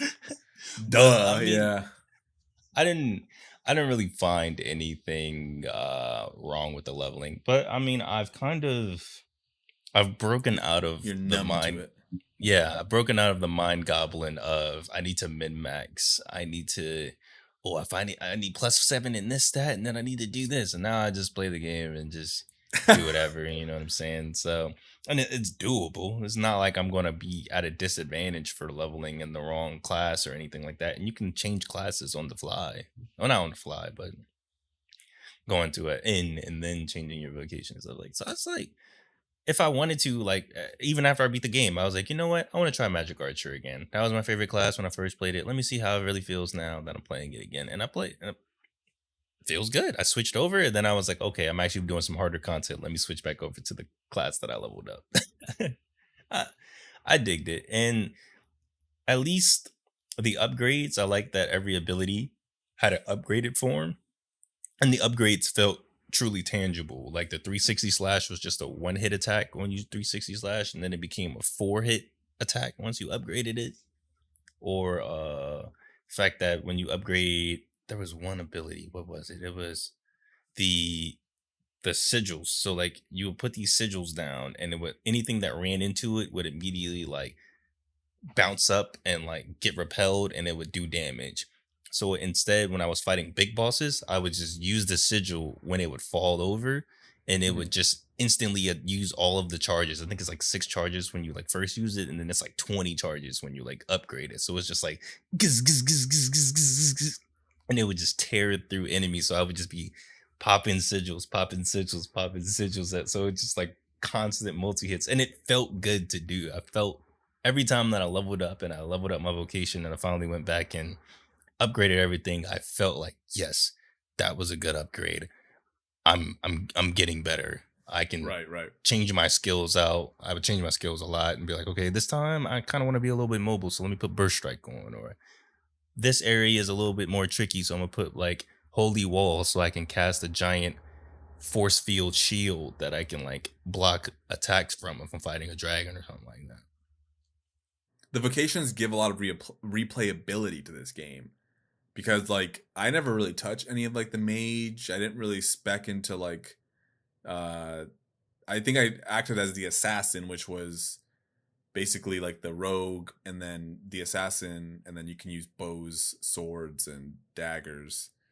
I started a new game, and then I did the what is it, the warrior that has like the giant weapon. Yeah, two-handed, yeah, the warrior. Yeah, I went into that, and that feels different. So I'm like, you can there's a lot to do, a lot of time to play, a lot of ways that the game changes based on, at least combat wise, based on how you are, I guess, most inclined to play. It's just great, man. It is really a masterclass. I wanted to add too that I feel like the game needed a it sounds dumb, but I do feel like there needed to be like a spyglass. Like I needed like a monocle to like look away or look far away. I said this shit to Devin, bro, while I was playing. She was watching me play, and I was like, why don't they have like a binoculars or something, bro? Like, yeah, like I just don't.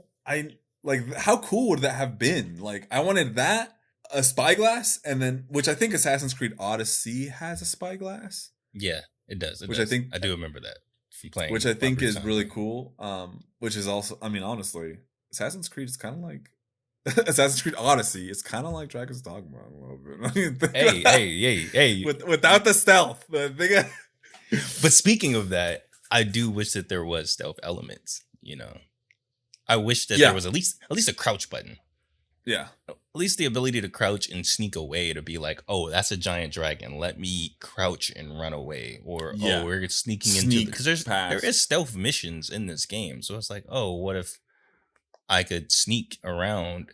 But I guess it also takes away from the game, because I mean, that's just like, you know, Skyrim, everybody starts Skyrim and they're like, you know, this time I'm going two-handed sword, or this time I'm going mage. And what do? You go to sneaking and using a fucking bow. And that's what everybody would do in Dragon's Dogma if they had the chance. I did it in Kingdom of Amalur. Kingdom of Amalur is also good. Yeah, I think you're right. I think the assassin or the strider or whatever could have used an ability, like lock it to a class. Like if you want to be able to sneak, you have to be a thief or an assassin. Or even like if it was like a skill that you could use that turns you invisible, but it uses stamina or something. Yeah, something like that. Exactly. Yeah. Would have been, yeah. I do think that the game could have also benefited from maybe another, because you could upgrade your basic attacks. I think it could have benefited from just one more branch of like basic attacks. Because you know how you could press square, pause, then square or whatever, and then triangle. Yeah, I think just like one more like branch to kind of give that a bit more. I fucking hate our braids, bro. Because you know it. Because it's like a Muso game. If every character, if every class had like a square triangle, and it was it's tried and tested, bro. It's too good. Square triangle is an aerial. Square triangle is a single hit. Your 3 is a multi hit. Your 4 is your unique one, and then your 5th one is your ultimate. Like it just works.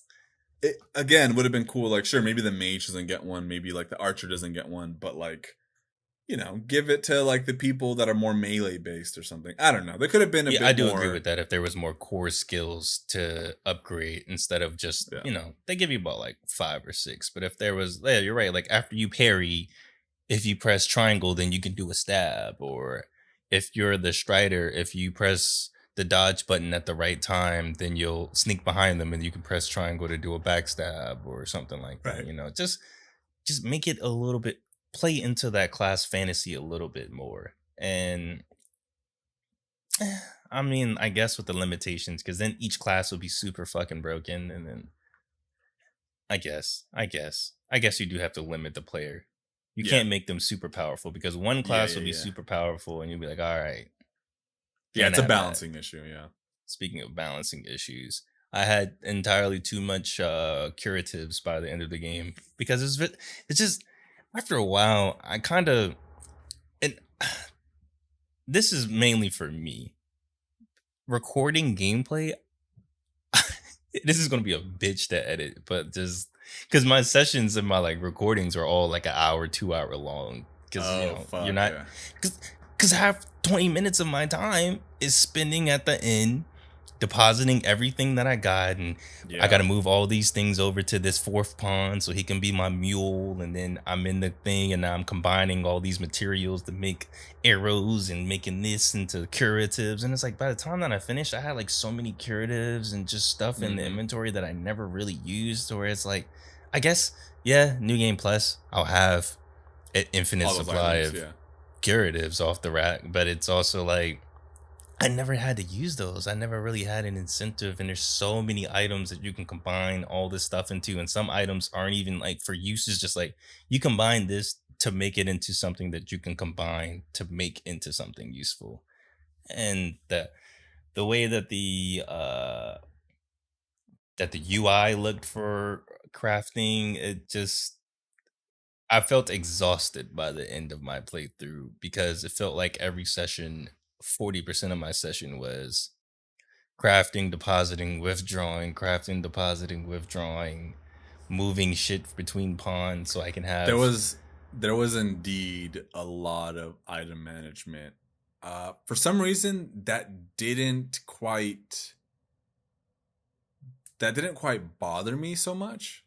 But there was a point where I think what bothered me more was just the fact that I kept getting over encumbered, and I kept having to like manage my weight and like move things around. I'm like, well, what the fuck do I need? I don't fucking know. What am I going to be facing? Do I need all this shit? Well, let me just bring one of these. Let me go back and store this. That was my exact problem, because I brought, I think, every element, you know, the weapons that are like automatically imbued with each. So I was like, okay, just in case we're fighting zombies, I'm gonna keep the fire sword with me, and then I'll bring the ice sword if we're fighting. That is crazy. You're bringing, damn, yes, that's a lot of weight. I brought every single one with me as like a just in case. And yeah, I was always either heavy or encumbered. So it was just like, all right, this shit doesn't feel good. Yeah, it was very, I don't know, and I think they just have too many items. They need to do some sort of like a survey or research to find out what items aren't used, to just take those out. I don't think that we need, like I was saying, I don't think that we need items specifically for every individual debilitation, every status effect. I don't think we need that. It's just there's 20, I think there's like 15 different status effects that your character can have. That means that there's 15 different potions, with each potion having like 8 ways that you could make that potion. And I was like, Jesus Christ, like this is and then too you have much. the materials, so like each monster can drop like 3 or 4 or 5 different just like too much materials, and it's like which material is useful. You know what they should have done? They should have done what they should have done was went like Torchlight. Torchlight has the pet system. If you give could us send a a pet, pawn, you can be like, send here's the all my pawn back. shit. Go back. You don't have your pawn for a little bit, so it's like a give and take. Like, sure, you collected all this, so that would be sick. Like, just look, I'm gonna send Sandy back to town. He's gonna go fucking drop some shit off. Maybe he'll even pick up something. Hey, grab me grab me 2 potions.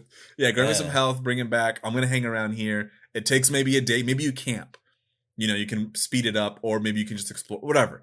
Damn, that would be so cool. Damn. If only they made a second game. If only they fucking made a second game. All right. God, I mean, the last thing I have is that and this is sort of about questing. There is a lot of guesswork with some missions. Like I was mentioning earlier, the obtuseness. You don't really know what the consequences are, which is like real life, I suppose. But I did use a guide towards the end for certain things because I wanted certain outcomes, which I feel like enhanced, but also took a little bit of the magic out. But this game heavily, like, there's things that lock you out. Yeah, it beats For your sure. ass if you don't like choose the wrong. You can choose the wrong thing, and then it's like, yeah, this character that's actually important and has their own shop does not exist anymore. Yeah, because you did this, or because you activated this mission first, so now they're not available for the rest of the game. It's like, what? Yeah. Fuck. So and this knowing person that helps. Yeah. There were certain moments where like you would get like a choice, or like at the end of a thing where it's like you can give this item to this person, or you can give this item to this Yeah. person, and I'm like, let me go to the wiki real quick and see what's the options for both. And then you see it and it's like, yeah, this person gives you a discount at the shop. This person allows you to get this super rare weapon later. And it's like, oh okay. I guess. So like, I was using the Dragon's Dogma wiki a lot.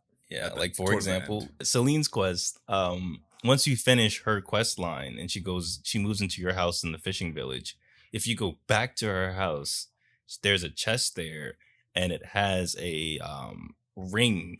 You can give that ring and that makes whoever you give the ring to your beloved.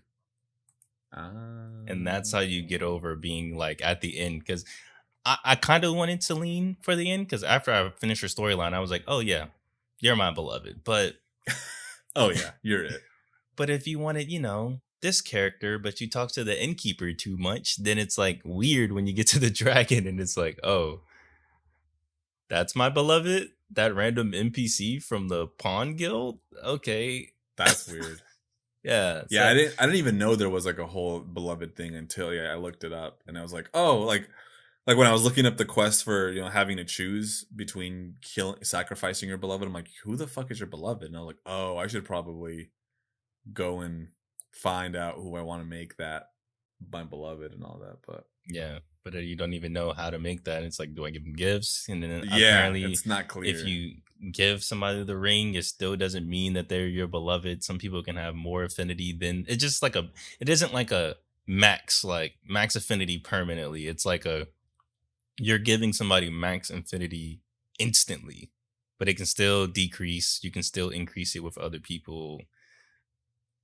This game's weird, bro. It's weird because it wasn't necessary. Like they kind of like allude to like Kiana, or what the fuck is her name? Quina? Yeah, Quina is like your beloved because you fight the dragon to protect her in the beginning. Yeah, which I'm like, I didn't get that at all for some reason. I didn't. I thought they were just cousin. Like I was like, cuz. Hey, what up, cuz? Everybody was like, yo, you was not my cousin, bro. Yeah. Damn, we've been going for 3 hours. I'm hip. And you know what's crazy? We were going for like an hour before this, just about Dragon's Dogma 2. And guess what we about to do when we stop recording? Dude. Dragon's Dogma 2. I'm about to jump in. I'm diving in, but we should probably wrap. Let's wrap this bad boy up. This is gonna be Dragons. This is a bitch. This is gonna be a bitch to edit. Holy fuck! But this is basically two of our, because we've been keeping them so short more recently. An hour and 30. We had to take it back old school. That's how you know it's a good game. When we talk for 3 hours, you see that episode count as, oh yeah, this is a good game. Nah, yeah, Dragon's but Dogma, pick it up, please. Please play it. Everybody has to play it. I know, like, it's one of those games where going back isn't like recommended, but this one just really and it really gives you a greater appreciation for the second one too. I would say, like, not that they're connected, but it's a spiritual thing. Like the first one is still so good on its own and has its own mechanics. Combat feels different. There's a lot of different designs for the pawns and everything, but just explore that world and see what they were doing 10, 15 years ago when they designed it, and play Dragon's Dogma 2 and just like, it's a good companion game. Like they're both together. not like one, like, because I saw a lot of articles saying like, should I play Dragon's Dogma 2 before should I play Dragon's Dogma 1 before 2? And I'm just I've like, seen a lot of people like, you should not like, play no. Dragon's Dogma 2 Dragon's Dogma 1 at all. Just skip straight to 2, and it's like, no. yeah, they're not connected. It's like, dude, to really appreciate what they're doing here, and to, because first off, the first game isn't. I mean, sure, there needs to be improvements on it, but like not so much that it's just like, yeah, don't even bother with the first one. Like 1 stands on its own, I would say, and then 2 just refines and changes some things. And it's a different world, you know, so it's kind of like you're jumping in for another adventure with some like more polished, better graphics. But 1 has something for sure. It has something. Yeah, it's got some soul to it, man. It has a lot of soul. A lot of soul to it. Yeah, that's a good way to put it. Whereas from the time of this recording, it's only been like 2 days since the game's come out, bro. I put a lot of hours into Dragon's Dogma 2, and it just... It's a different vibe. Yeah, because it does. You can start to see like this is for everybody. Yeah, I feel like you start to see small things where you're like, oh yeah, this is for the mainstreams right here. Yeah, which makes sense. They invest a lot of money into this stuff, but it's like you can start to see, like, I mean, obviously the oversimplification of armor. There are some systems that I've seen so far that it's like they're making it clear to you, like what you need to do, and even the map to some degree. It even shows, like, honestly, I think I might disable the mini map. I don't know if you can. Can you? Yeah, you can. I disabled the control. That's like the very first thing I did. Once I learned the controls, I was like, yeah, get this shit out the bottom of my screen, bro. Like, I don't need a controller at the bottom. Oh my god, I can never do that. I don't know why. Bro, you have to. Trust me. Once you do it, you're gonna be like, wow. You're gonna pay attention to the world more. I think I might do that and remove the mini map and then see how. I don't know about the mini map though. I'll be getting lost. No, but I can just press, you know, I don't know, maybe because the mini map, I feel like I look too much at it, you know, like as I'm playing, and I'm not like really focusing. Yeah, you're looking at the mini map. That's what I'm saying. Yeah, that's how I was with the control guide, where I was looking at the control guide more than I was looking at the thing. Because for example, especially with the Mystic Knight, back to Dragon's Dogma 1, as I would use it to see when my cooldowns, cast times were going, and I'm like, okay, cool. But it's like, I could also just listen to the sound cue, and it has a visual cue of like, this is level 1, this is level 2, this is level 3 of the spell. So I could look at it, hear it, and do that instead of just, let me look at the bar at the bottom right of the screen, you know. Wait, hold on. Did Dragon's Dogma 1 have a map? A mini map? It did, right? Okay. It just didn't show like indifference is that like this one shows you like you're in the general area of the quest, whereas the other one was like, here's the quest. You had to have to it didn't show you as much for sure. Yeah, like the mini map in 2 has like, here's the chest is right here. There's a chest here. This is a point of interest. And I think the first one, it just showed you the map. It didn't show you like there's something right here. You would have to go over there without knowing there's gonna be a chest. Oh yeah, the mini map does point out and says, "Hey, you can do something here." Yeah. Come back. That's exactly, and that's kind of why I'm like, I don't like that feeling. Yeah. But, all right, let's fucking wrap this thing up. Thank you guys for watching another episode of Back of the Rack. Dragon's Dogma, the OG. Definitely play it. Add it to your collection. We recommend the remastered version, or you can play the archaic PS3 version. Or Xbox 360 version. Yeah, either way, because the PS3 a great version does have the Guts armor. It has the Berserk collab. So, does it? I did not know that. They took it out of the remasters, so you could the licensing run around with Griffin and Guts' swords and stuff. Sick. That's cool. You know what's so funny? I saw some people. I thought that was armor you could actually get in game and not a set. So that makes sense. Because I was like, that looks like Guts, and that looks like Griffin. But there you go. But yeah, we would definitely recommend this game. This feels like it might be sweeping the Boater Awards. We don't know. Let us know what you guys think about. Let us know what you guys think in the comments about Dragon's Dogma, and if you're playing Dragon's Dogma 2. And we'll see you on the next episode of Back of the Rack, which will be Dissidia. Which, now that I'm thinking of, it's our first handheld title. Death by Degrees. Dark Sector. Dragon's Dogma. Okay. Dissidia, Dragon's Quarter. Alpha Protocol. All D's. It's the 5 D's. This is the 5D season. The 5Ds? Oh, we should have played Wheelie Wars, bro. Are you hip to this? Hold on, bro. All right, end the podcast. Get out of here. See you guys later.